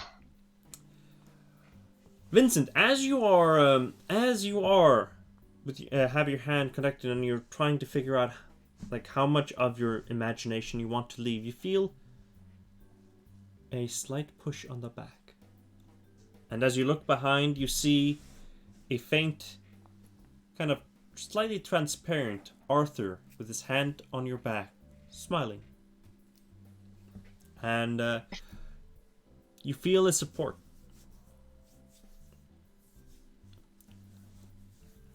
What that is doing right now to help him, you don't know. But you can feel a surge of just positivity going into you. Hey, Henriette, I know that this sacrifice probably might not come back to me eventually, but, that's whatever. You got a life to live, and you got to get these people out of here. Take it all. Oh no! That is not what I wanted. Oh, you're gonna give all of it? Oh boy. You said, wait. You're talking about, okay, I've got to choose out of the 25? That's what I'm trying to understand. No, you can use, like, you've already, basically, of the price you need to pay, the cards that you used equaled up to 25 power of that. Oh, okay. Yeah, you gotta pay with. Don't give her all of it. You just gotta equal it out, man. So I just your power. Just decrease your power. Please don't die. I'm not trying to. I'm trying to do this the Okay, so I have basically 25 on tap, but I just have to figure out how much of that 25 I want to give, essentially, right? Mm-hmm. That's what I'm understanding. Okay. Well, let's see. There's 5 of us, technically, including Harold, so how about 5 of it? You give 5 power? I mean, that's 1 for each of us. I would think, that's a piece of myself. Alright. Do me one favor, Arthur, and roll for me 2d10. Yes, sir. Alright. So, as you think about giving up 5 of your imagination, you feel for a moment it begins to leave you, but as soon as it begins leaving, you feel something else kind of come past you, and you look again kind of instinctively back, and you see the smile of Arthur as he just kind of closes his eyes and smiles, and the image of him dissipates and goes past you into the hand and none of your power is used. And Henriette smiles and says, "You have some good friends." You're jolted back to the door that has reached full color. Arthur and Malachi and Alaska, the only thing you see during this is that the card on his back glows very brightly for a moment, and then it begins to just everything on it, the numbers, the imagery, everything disappears. And for a moment, just before the card itself disappears, you see a kind of, in a similar artistic way as the king and queen of cards, the king and queen are drawn on the cards, you see a kind of picture of Arthur just forms slightly on it, and then the card just... Sweet. Zia, you rolled the exact amount he needed. Does that decrease my power by 15 No, then? it does not. Oh shit! Anyway, I'm really, really sorry I interrupted that, like, moment. It was just so thematically, like, Arthur would never let Vincent, like, sacrifice, like, to Arthur, imagination is just, like, the most important thing in the world. His entire career and life was spent building child's imaginations.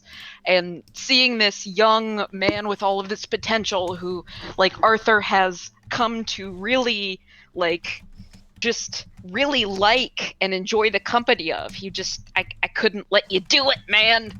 And that's actually, it's funny you say that, because that's exactly the reason Vincent went and did it himself. He's like, okay, first off, Malachi's got to teach this young girl, and you need, imagination to teach kids this thing, because that's what he saw in his mom and dad looking on him. And with you, you're a toy maker. I mean, you bring smiles to all the kids and stuff. So Vincent was trying to keep you from doing this. So it's kind of funny that they both had the same goal. Just That's so good. I love that this story has just become the story of friendship and imagination. But yeah, no, it's seriously. exactly what Malachi needs for young Alaska. We have to bring her up right. But Arthur, you used you did not use any magic points for that, and I was so ready to sacrifice power for that. You did not sacrifice any power. You don't know for certain what it was that maybe had the card save him through that, but you think that although you haven't known each other for that long, you think that the bond that you have created over this short while, and just your belief in him right now, is what empowered that card specifically to go above and beyond. And yeah, you rolled the exact amount required, because the cards he let go, the total price was 40, and Vincent allowed the cards, which were a very important part of his backstory and memories of, like, a very specific event. Each card there equaled 5 points, and then Arthur, you saved him with the last card. I'm really, really... Wait, let me look at your character sheet really quick, Vincent. Where do I see that? I don't think you can, because he's the only one that can see his sheet. Darn it. What are you trying Well, in to that case, well, I'm pretty sure I just saved you going down 10 power points. Yep. Which would have been bad. Because you would have, he was about to sacrifice 5, and that would have not been enough, and he would have known it immediately. Yes. I mean, instincts, they help sometimes. Hey, I appreciate it. That was a good moment. Yeah, it was a beautiful moment. I'm very happy about that. That was fucking awesome. I'm not crying. I am, bitch. Yeah, when you were like, well, let's just stab it and run, I'm like, that's not gonna end well, Vincent. I feel like this whole thing has been, like, Vincent and Malachi just cautiously doing violence, and Arthur just looking on in horror like, but friendship is magic! I kind of feel the same. I just love the fact that Vincent's the one that she was mad at when I was the one that stabbed the wall. Yeah, I had to run to the restroom real quick, so I missed the absolute very part, like where Arthur first talked to the wall. So I missed what was first said. But I come back into Alaska going on some tirade, and I'm like, "What the fuck did I?" I was winning. That's what happened. She It was a Yeah, wonderful Arthur tirade. failed his charm roll, and Alaska came in like a just like sweeping, just sailing through, just like Yeah. I will save the day. Toxic masculinity. Yes. That's But, no. exactly what it was. She has her reasons not for that she didn't like Vincent. Mostly the fire, but The fire. the fire she didn't really like, and also things from the previous discussion you had with her. Oh well, I yeah. will say the fact that it was Henrietta who became the wall thing made Arthur so sad. Just Arthur's so sad right now. So heartbreaking. Hey, G, is it so? It's all fading right now, right? I'm coming back into existence. What's happening with you? Henrietta?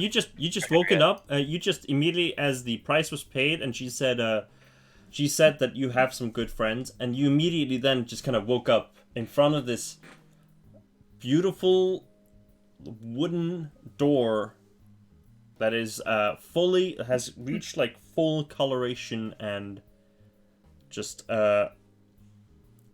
the kind of gray lifelessness it had in it on it before is completely gone, and it's just a vibrant color.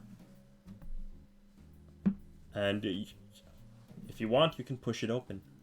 And you look back, and you can see when you look behind yourself, and you can see just Alaska, Malachi, and Arthur. They're slightly dumbfounded by what they just saw. Oh, Arthur has tears in his eyes, and he's holding onto Alaska's shoulder. I'm going to say that this whole thing, for Arthur and Vincent, the both of you get 9 sanity back. Yeah! Oh, cool. We're both so sane Alaska now. and Malachi will get 2. Okay. 2. That's a 7. Yeah, when I do a D5 with a D10, I do 1, 2, 3, 4, 5, 6, 7, 8, 9, 10. And I count like 1 and 6 is 1, 2 and 7 is 2. I'm weird that way. So okay, so Just we some- got. Yeah, you Arthur and Vincent, because you were like integrally a part of that. Both of you got a D10, and they just witnessed. Gotcha. They just witnessed this kind of strange but very like beautiful event, and that still Yeah, not all they enough- saw was Arthur throw a glowing card at Vincent's back. Yeah, All right, Gambit. and the glow Some kind of Yu-Gi-Oh trap card bullshit. and the glow kind of slowly enwrapped around Vincent, and you could just see. That Oh my god, I just thought of something. I took like a whole bunch of sleight of hand because Arthur knows magic tricks for impressing small children. Oh, He yeah. totally knows how to Of course he throw a does. card like Gambit. Yeah, now that you make that throw, fuck what I said before. You just did a really pro. Yeah. But but yeah, Vincent, you can like as you look towards Arthur specifically, at least you can feel like your bond with him has like you can feel that your bond with him has, even though not necessarily through any words or anything like that, you feel a strengthening between you, and you can't help but give a slight smile when you look at him. And Arthur gives a watery smile back. Oh, don't get all blubbery on me now. What are you talking about? Of course not. And he Hey, puts his hat back on because he had taken it off. Well, let's get out of here. Alright, so you turn back towards the door. Actually, one thing. Mm-hmm. This is just inspired. It's like I take one. There's one more card I actually pull out of my deck. All right. A 2 of hearts. Two of It's like, hearts. yeah, 2 of hearts. I'm like, hey, Henriette, I don't know if you can still hear me, but this one's for free. Deuces. And it's a, because, 2 deuces, and so it's a heart. Yeah. So, saying goodbye and leaving a heart. There's no response, but you kind of like put it on the floor next to the door. Yep.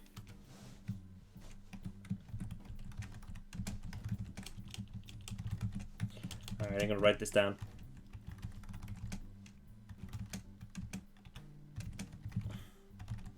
Maybe we'll meet each other again, but if that doesn't happen, at least I said goodbye properly. All right, so you turn back towards the door and you push it slightly open, and as soon as you do, you feel like this strong light hit your face, and all of you are slightly blinded for like a few seconds. And when you open them up again, you notice that you're not in the hallway. You are somewhere else. And I'm going to check my map. I didn't have it in front of me. Oh, that took a lot more space than I wanted it to.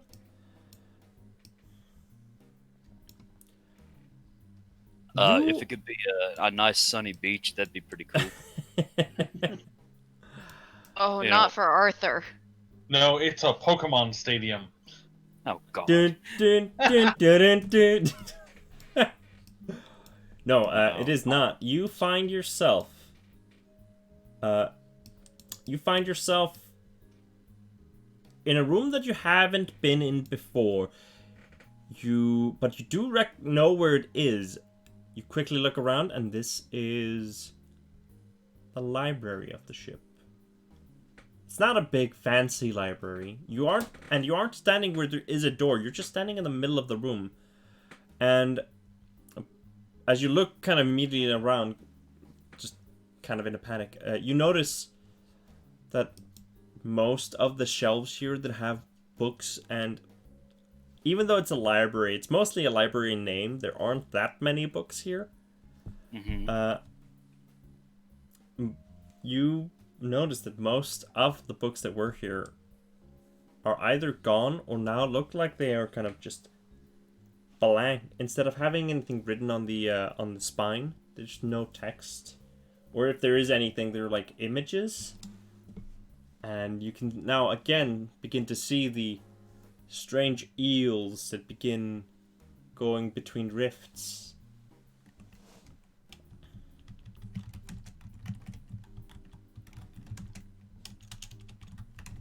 Well, I was gonna say thank the gods for a library, but it doesn't look like a good breeding material here. Oh, and Squiggly friends are back.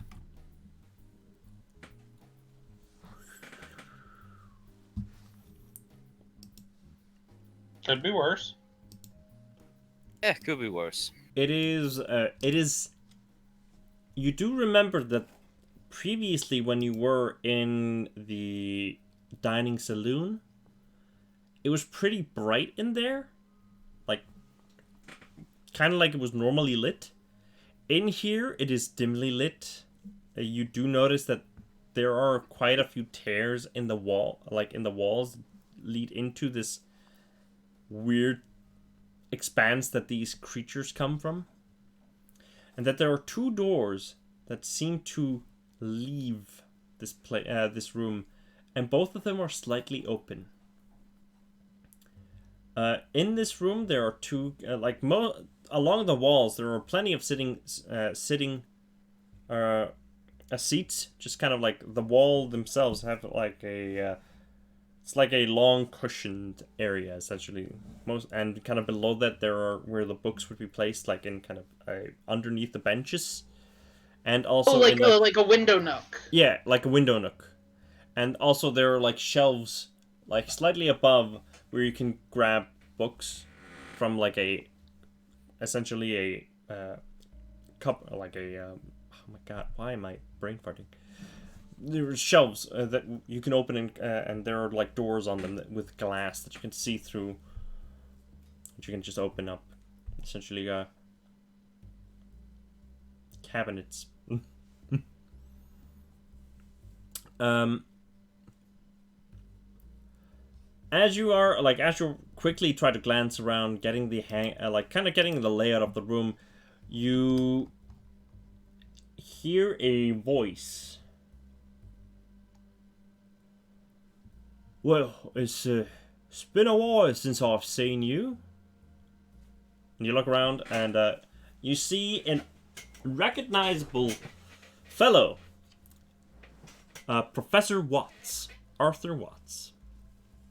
He sits in one of the corners of the room, kind of hunched in it, as he sits kind of in the nook, and it doesn't really move as he addresses you, and you can see that next to him is his hat and his bag and his cane.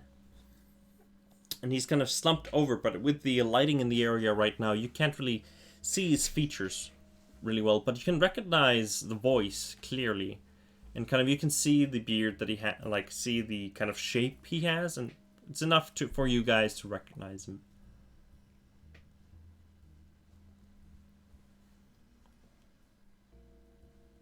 Alaska is legitimately standing there waiting to see if he becomes a monster or the room turns to lava or... Yeah, Arthur is going to speak to him and say, Arthur, my friend, please do not take this personally, but have you recently made any... Are you still yourself, or have you made a pact with whatever else is on board this place? I don't know what else is on board this ship, but whatever it is, I'm not willingly giving into it. And as much as I've tried now to resist its hold, I'm not sure what more I have in me to resist. The door is over there, and you just he doesn't move, but you kind of glance towards the door that is relatively kind of across the room from where he's sitting, like diagonally. You look towards it, and it is ajar. And he says, "Don't be fooled by it. There is a trick to leaving this room." We have come across rooms like this already. My friend, are you injured? Have you spent some of your spirit? Are you fatigued? I am very tired. I'm struggling to keep myself awake at this moment. And even this rest that I try to take now doesn't seem to be enough to replenish me, and I do think that there's not much that can be done to save me right now. But I did discover something.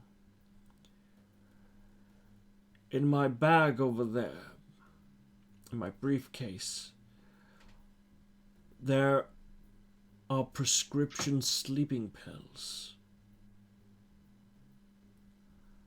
Although they should make you tired here, they actually do the opposite. Oh, my friend. I used them. Done. I used a few of them to try and get past here, but then the effects of this room went beyond what these pills could ever repair. And now, I just wait until either someone manages to release us from this nightmare, or it claims me. While he's talking and while, Mr. Morgan is going back and forth, I kind of want to inch closer and closer with the torch and lift it up. As you're talking, and by this moment, as you've been having the discussion, you manage to get close enough for the torch to give a proper light on Professor Watts, and you can see that he doesn't look like a human anymore. His skin looks Alaska like bends over and throws up. his skin looks like coarse paper, and where he used to have his beard and hair looks like thin strands of wires, similar to what you would see in a light bulb. His eyes seem to be kind of gilded letters, and where his mouth is seems to be just kind of a scribble that's hard to read. His clothes seem to have taken more of a shape, kind of similar facets as the book covers, beginning to kind of shape into leather, more more like felt kind of old school like suit has begun to take more of a leathery feel to it, with scribblings of many different titles of books.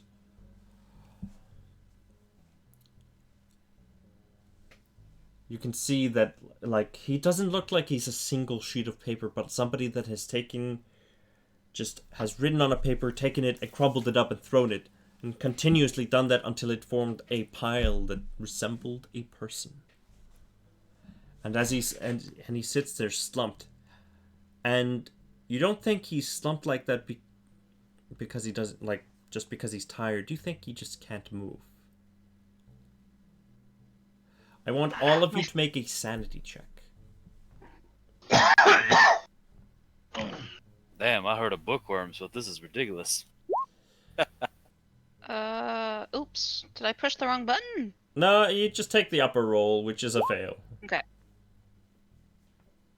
So that first one was Alaska. Alright. Excuse me. Alright. And that was Malachi.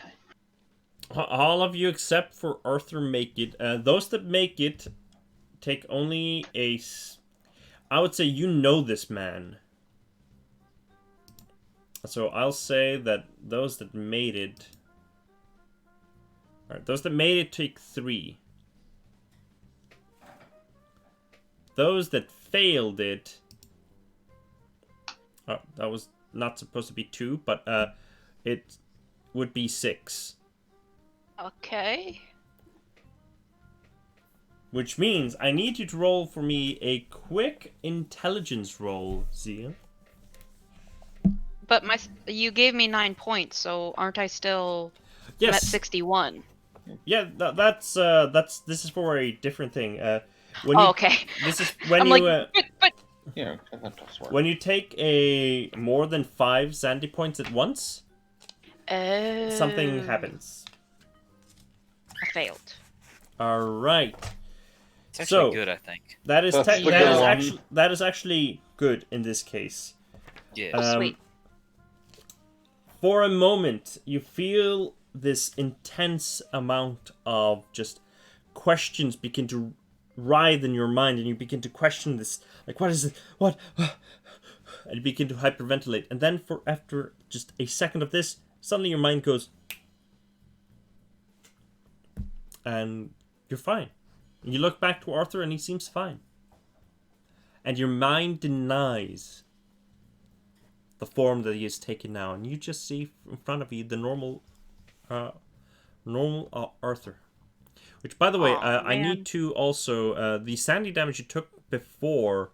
Everyone that took sandy damage from the room, which I guess was everyone except for Vincent and Arthur. Yeah, Alaska and that would be Alaska and Malachi. You failed that. You two get 3 Cthulhu Mythos. Nice. I forgot about that to make you guys get that. I will say those that got. You doubled your Cthulhu Mythos. I will say that everybody that failed this, everybody that got Sandy from this, which is everyone, except for Arthur, right now, will get 3 points in Cthulhu Mythos as well. So Vincent, Alaska, and Malachi, you all get 3 points in Cthulhu Mythos. It's fine. I have 7 anyway.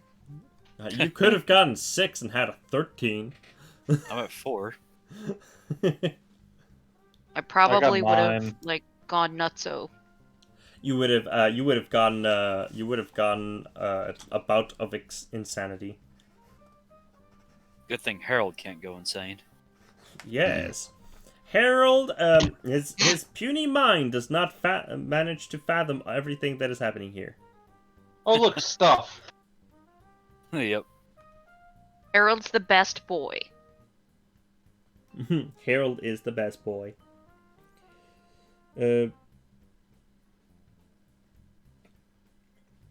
Yeah, Harold can bear all this. Oh, Yeah. oh my god. That was beautiful. how did you help him? What? Yeah, but so yeah, you would have yeah, okay. Cool. Alright. I was just reading a little bit. So but after you take a moment to kind of like take this in, you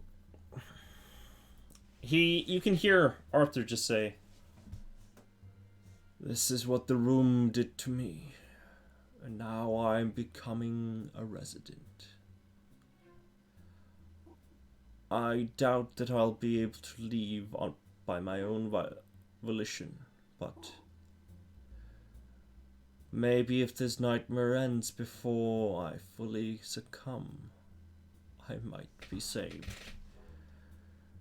But who knows how long this is going to last."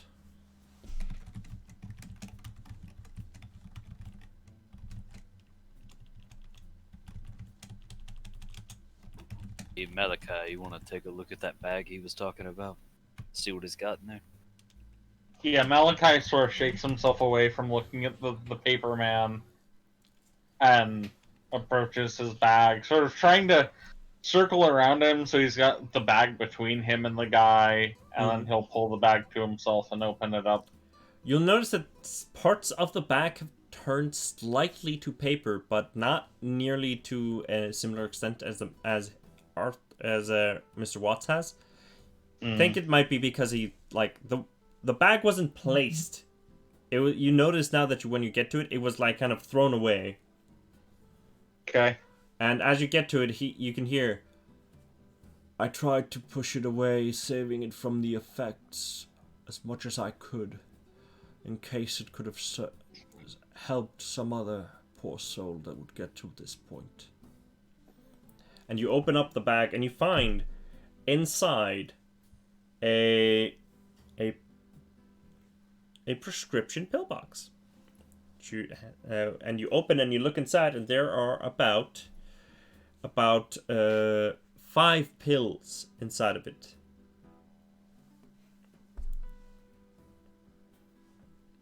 Well, Arthur, I am truly sorry. You notice that all of the paper inside of this bag have melded with the bag. Is there anything interesting paper-wise within the bag? Like Uh, beyond the pills, what else is in the bag? you do notice that there's a case for his glasses, which is also slightly turned, and you notice that there is a single 6-shooter in there. No extra bullets that you find, just a 6-shooter. Are there any bullets in the gun already? You open it, and you do notice that there are like a few letters on it from probably the effects, but you open it up to check if there are any bullets, and you do in fact find that there are 3 bullets in it. So while I'm digging in with one hand, I just pick up the gun by the barrel and sort of hold it over my head and go, Vincent, as I dig through and I wait for him to claim it off me. As a kind of a sorry, I have to do this as a funny shot. What, you think I know how to use one of those? I'm not a dumbass. Here. That's fair. And I grab it. Alaska, you know better. I do the classic stuff it, in the back, like back. Dad took me hunting. Hey, It's hey, like a Jeeves. bow and arrow, right? Just very small and fast. Made of Yes, metal. Kellen. You said Alaska, what's the first rule of having a weapon? You point the end towards somebody else. Come on, you know how to say it better than that.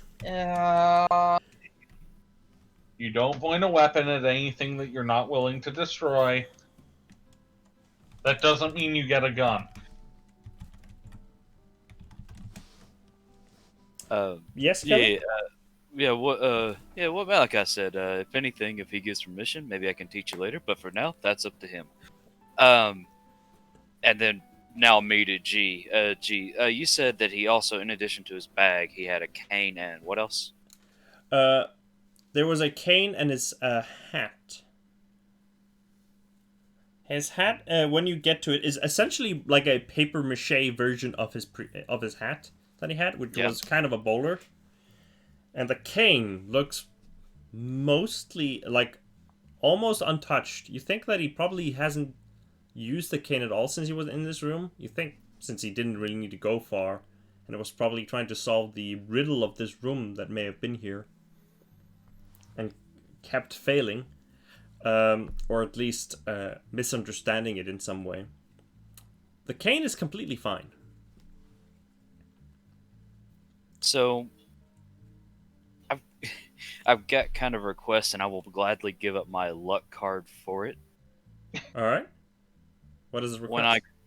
When I reach for the cane, since he has a gun, maybe he's also one of those funny guys that likes to also have a cane sword. I'd like to give that to Malachi if it happens to be one. You don't even need to give up a card when you kind of instinctually, you just decide, does he? And you do it, and he does. That is a cane sword. I'm like, hey Malachi, I got a gift for you now. And he just pops the end off and looks at the blade, and luckily it's been recently sharpened and taken care of. And then he puts it back and holds on to it. Alaska's doing the grabby hands. Oh my Give god. it to me. I know how to use it. I hand you the sharpened pool cue. I don't know how to use the pool cue. I know how to use the sword. The end you hold's about the same.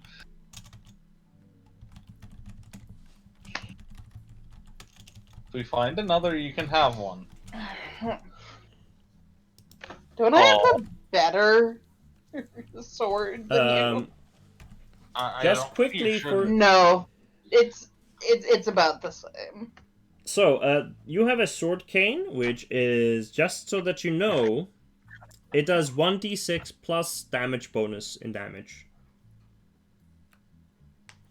Just so that you know it.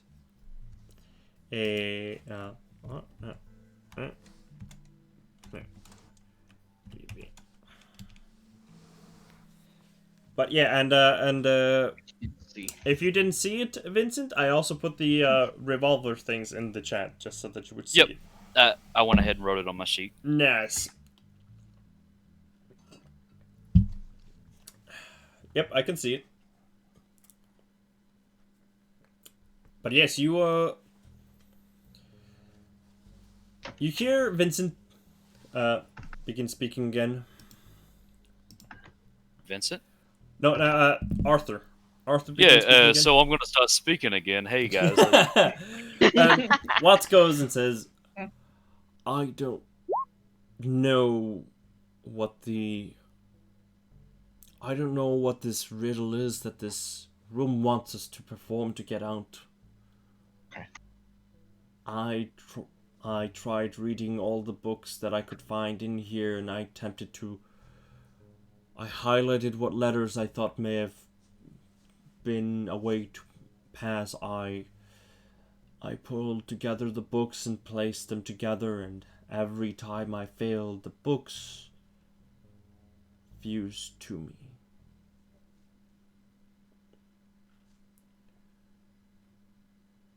I don't know what the riddle is here. Is there anything we can do to, like, is there any roll we could make to, like, ease his exhaustion? Just, like, not, I know he's probably beyond saving, but just to, like, make him feel better? What role would that be? Looking at him just quickly and just try, and as you're thinking, especially after you've seen how, like, for you, since you're neglecting the fact that he's turned into a paper man, he just looks like he's really tired, and you think that probably like a proper rest, like a nap, would probably be the best. But or I'm like stupid. Or like he looks like he's not hurt in any way or anything like that. He just looks exhausted, and like he told you that he doesn't think that his pills that have been helping him stay awake up until now, he doesn't think that they're gonna help enough right now. You think the best way would probably to try and find like something similar to coffee, or give him more pills. But he's he's uncertain if that's gonna be enough to help. So I have a thought. So what's the? So I'm gonna ask Arthur. So what's the riddle that you think we need to solve? You need to solve to leave this place. There are 2 doors that would normally lead into the saloon. However, once you peer past them, they lead into a corridor that reminds me more of the upper decks, the promenade deck of the ship. Every time I tried to step through, it pushed me back, and a book fused to me. There's something that is preventing the door from people from walking through the door. Either door? Both of the doors seem to have some sorts of field that prevents others from passing it. I thought that everything, since this was a library, probably the riddle would be around that. I might be wrong. Maybe it's something much simpler. Maybe it's something much more complicated. But whatever it is the key. There must be some sorts of key to unlock the passage forward. Have you found anything useful within the books that you've read here? You said you've highlighted things and you've read a bunch of books, but what have you learned from them? The only books that I've read that haven't connected to me is a book about sorry. It is a newspaper. A book with newspaper articles in them. Most of the articles are faded beyond understanding, but there's a single one that I think is important that has the name, the only words that are readable on it is Carter Navigations. And then there's another book which I think most of us would be familiar with, called Alice in Wonderland. Oh God.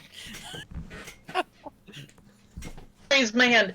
Is that Alice's Adventures in Wonderland, or is that Alice Through the Looking Glass? Because both of them end up with Alice in Wonderland. Hey, someone that's read the book too. It's a great one, isn't it? Adventures in Wonderland. Ah, so the first one.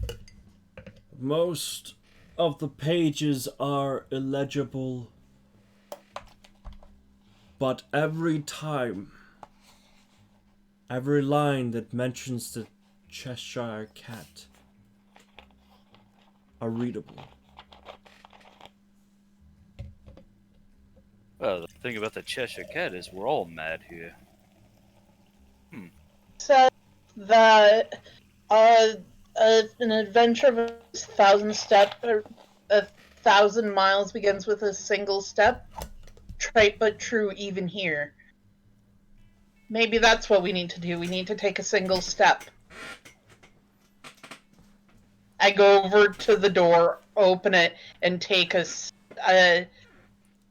Can I stop her? You can stop her. I will say, if she's gonna resist you, you have to roll. If not, I'm not gonna. I'm not gonna resist. Yeah, you just pick her up as she's about to do that. You're like, whew. And I point to your hand and I go, "What have we learned about impulsive decisions?" That we use magic to reverse the effects. I whack her on the head with the cane. Oh. Oh. What cane? The cane sword.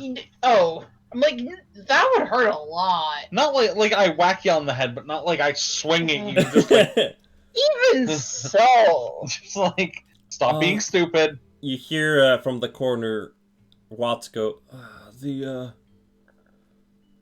power to imagine things, I presume you're talking about. I tried to see if that would fix my predicament, but if anything, it escalated it. I tried to get rid of this affliction on me, and it made me more tired. The more tired it became, the harder it was for me to resist these effects. And that's how I got to this point. It feels like I've been in this room for days. But it can't have been that long, can it? And above Malachite, I'm like, no, it's been months. Oh God. I feel like that word's gonna start making Arthur roll sanity. It certainly feels that way.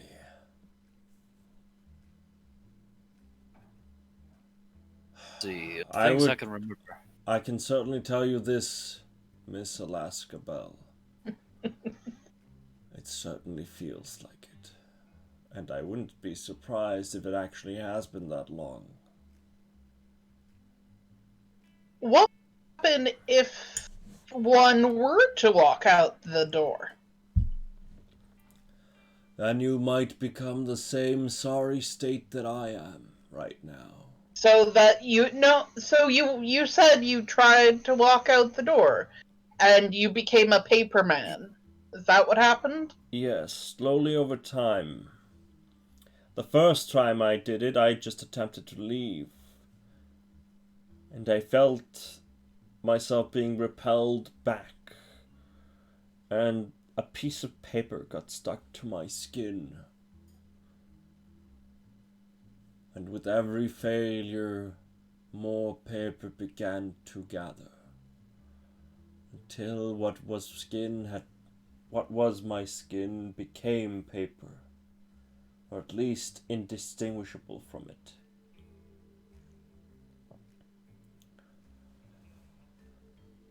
I did all I could, or at least could think of. I might just be senile in my old age, or The answer might have just been in front of me the whole time, and I may have not. It may have just gone past me. Maybe not, Professor. You said the only lines that stuck around were the Cheshire Cat lines, right?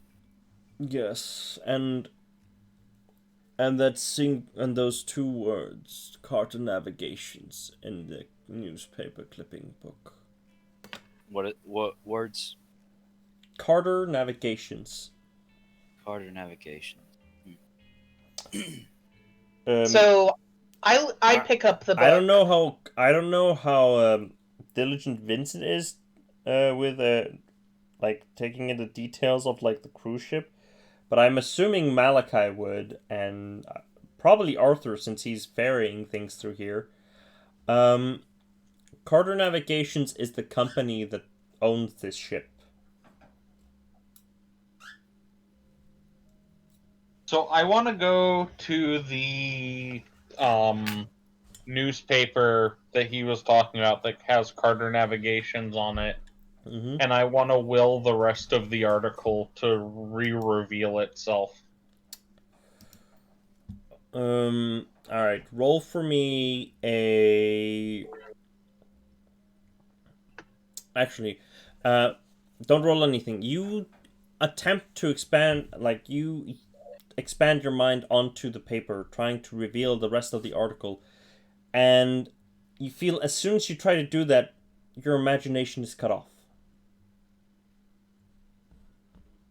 And you realize you don't know what this article says.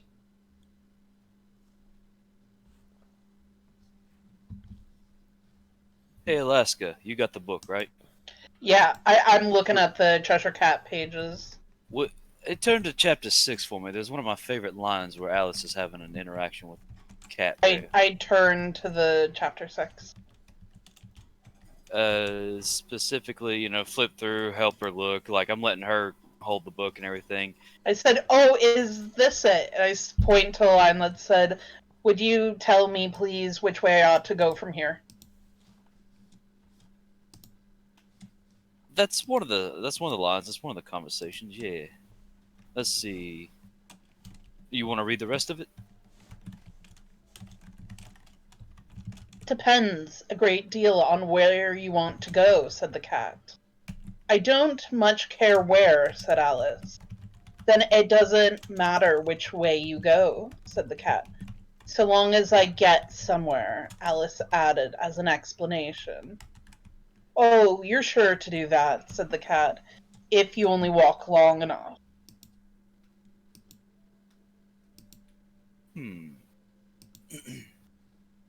Are we supposed to be literal? Do you think we should walk?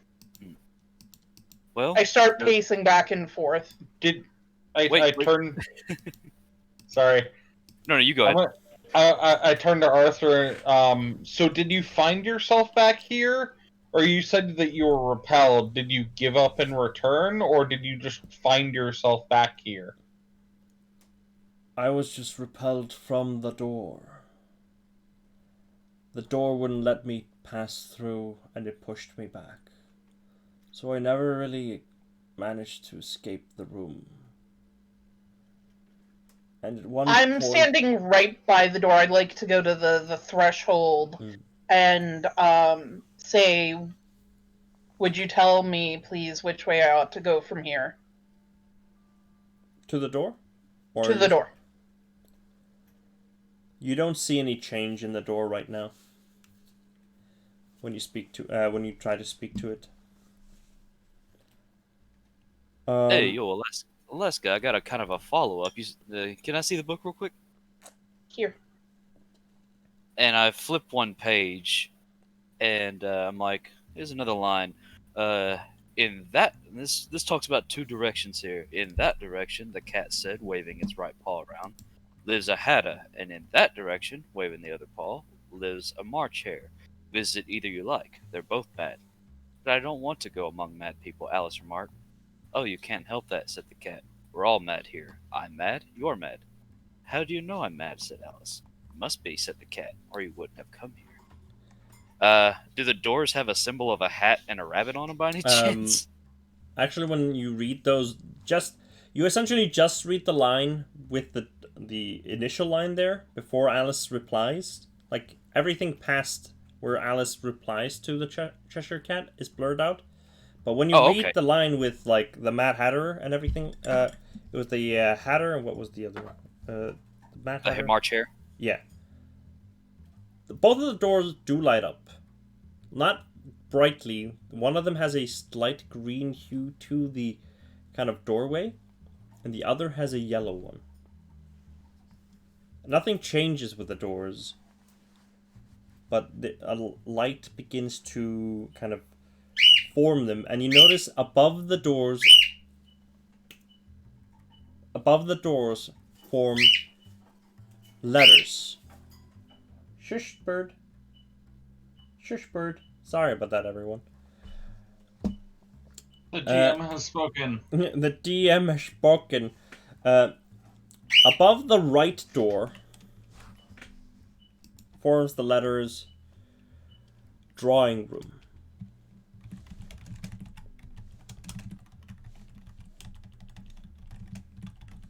Any letters over the other door? Over the left door stands cargo hold 2.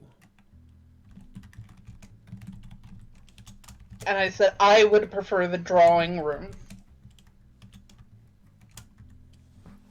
I don't think the cargo hold would Arthur. be best. Arthur, you know that cargo hold 2, which is the yellow door, leads to you know that all of your things, all of the things that you are moving with the ship across sea, is in cargo hold 2. So All of course. all of the toys that you've made and are taking of with you. course, I would, mention this to them. That is where my toys are stored. I have many things that we could perhaps scavenge for more useful means, or perhaps turn into better, use as supplies to turn into better. I cannot think of how perhaps the toys and dolls could be used, but I know I have some tin soldiers that could perhaps be used as reinforcements or armor. And Miss Alaska, why you want to go to the drawing room? Just sounds more pleasant than being in another cargo hold. I look to Malachi. He's sort of non-committal. I don't really have a plan one way or another developed yet, and he's just looking sideways at the paper man. He doesn't want to be paper. You notice as like a moment, while the moment passes, the color around the door fades, and you hear again from Watts say,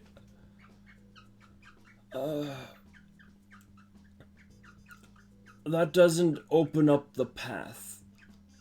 That just reveals where they go, I think."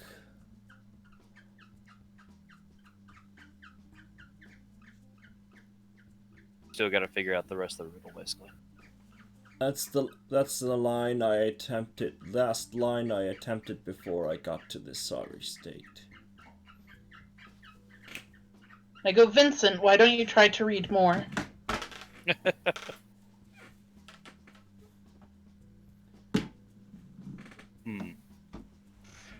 A bit exhausted at the moment. My brain's a little fuzzy.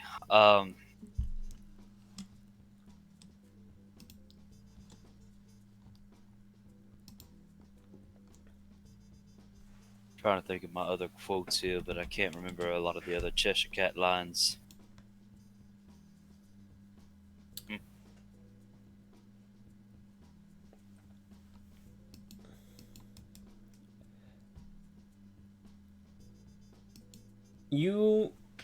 All of you take kind of a moment and sit down around the room just as you try to think, and you looking through the book and looking looking at the news article, you hear from Arthur.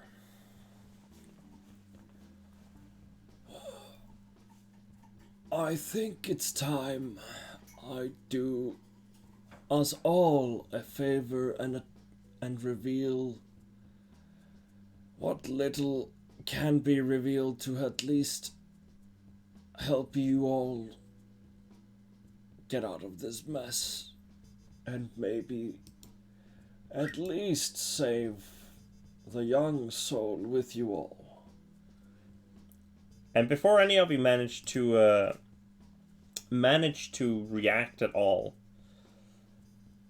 you see him glow for a slight moment, and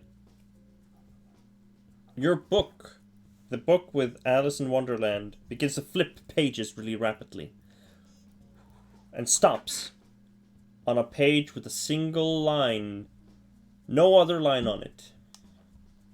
It's just blank for the rest of it. And it says, "Imagination is the only weapon in the war with reality." And as you read that line, you look up towards Arthur, and you just see pages scatter. Kind of as if there is wind in the room, floating through the room into the middle of it. And you just see the coat that has been had been turning into this kind of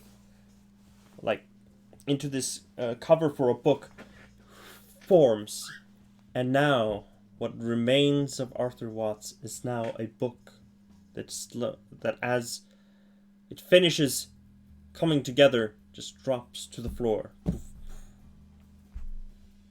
As you look at that, kind of dumbfounded and shocked, we will end here. Wow. Fuck. Someone grab the book. We Got got it. Harold. Oh man. It's actually the book from Hocus Pocus.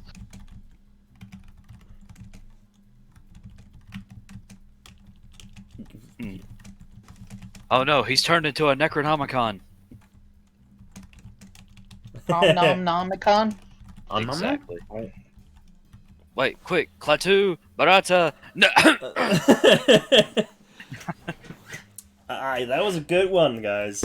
I was very It was entertained. good. I was very entertained with you guys in that hallway. I was wondering how long you would be walking in that before you would try something funny. Always Rob with try the yuck something yucks. funny. Didn't take you that long to try something funny. It doesn't shock me though. I'm pretty much expecting you guys to put your hands where they shouldn't go. Zia, Zia, how much power does Arthur have? 65. Oh boy. How much power does Malachi and Alaska have? I have 55. I have You have something 70 something. power. I thought so. Vincent has the most power out of all of you. He is the most imagination. So, Vincent has the Yeah. most imagination out of everyone in this party. Axe. Funny as hell. he has the heart of a small child in more ways than one. I call Hex. Oh. I think it really fits him just because of sure he doesn't normally display it, but with how he's been helping and doing things, I think weirdly enough, hope and positive attitude and kind of his believe in the not necessarily belief in the stories, or at least it's just imagination that he can use to kind of interpret stories. It's definitely been helping all of you a lot. Mm-hmm. Like the card stuff. So yeah, I'll give Vincent that. He has a vivid imagination that has been helping everyone quite a bit. Yeah, it's so strange, because I built this character to be he looks one way, but it's totally a different way, Yeah. and it's working out. I think still, I will have to say what my favorite moment here was when Arthur used the card. Oh hell yeah! That was Yeah. That's great. definitively the best moment. At least it's the best moment in this campaign so far. We don't know what's gonna happen to the I future, don't guys. know. I thought the best moment was that extreme success to get some luck back. I'll say that's one of the best moments, just like out of character. Yeah. And it's really hard to compete. Like if we're just talking about everything we've done, it's really hard to compete with Eat This Note.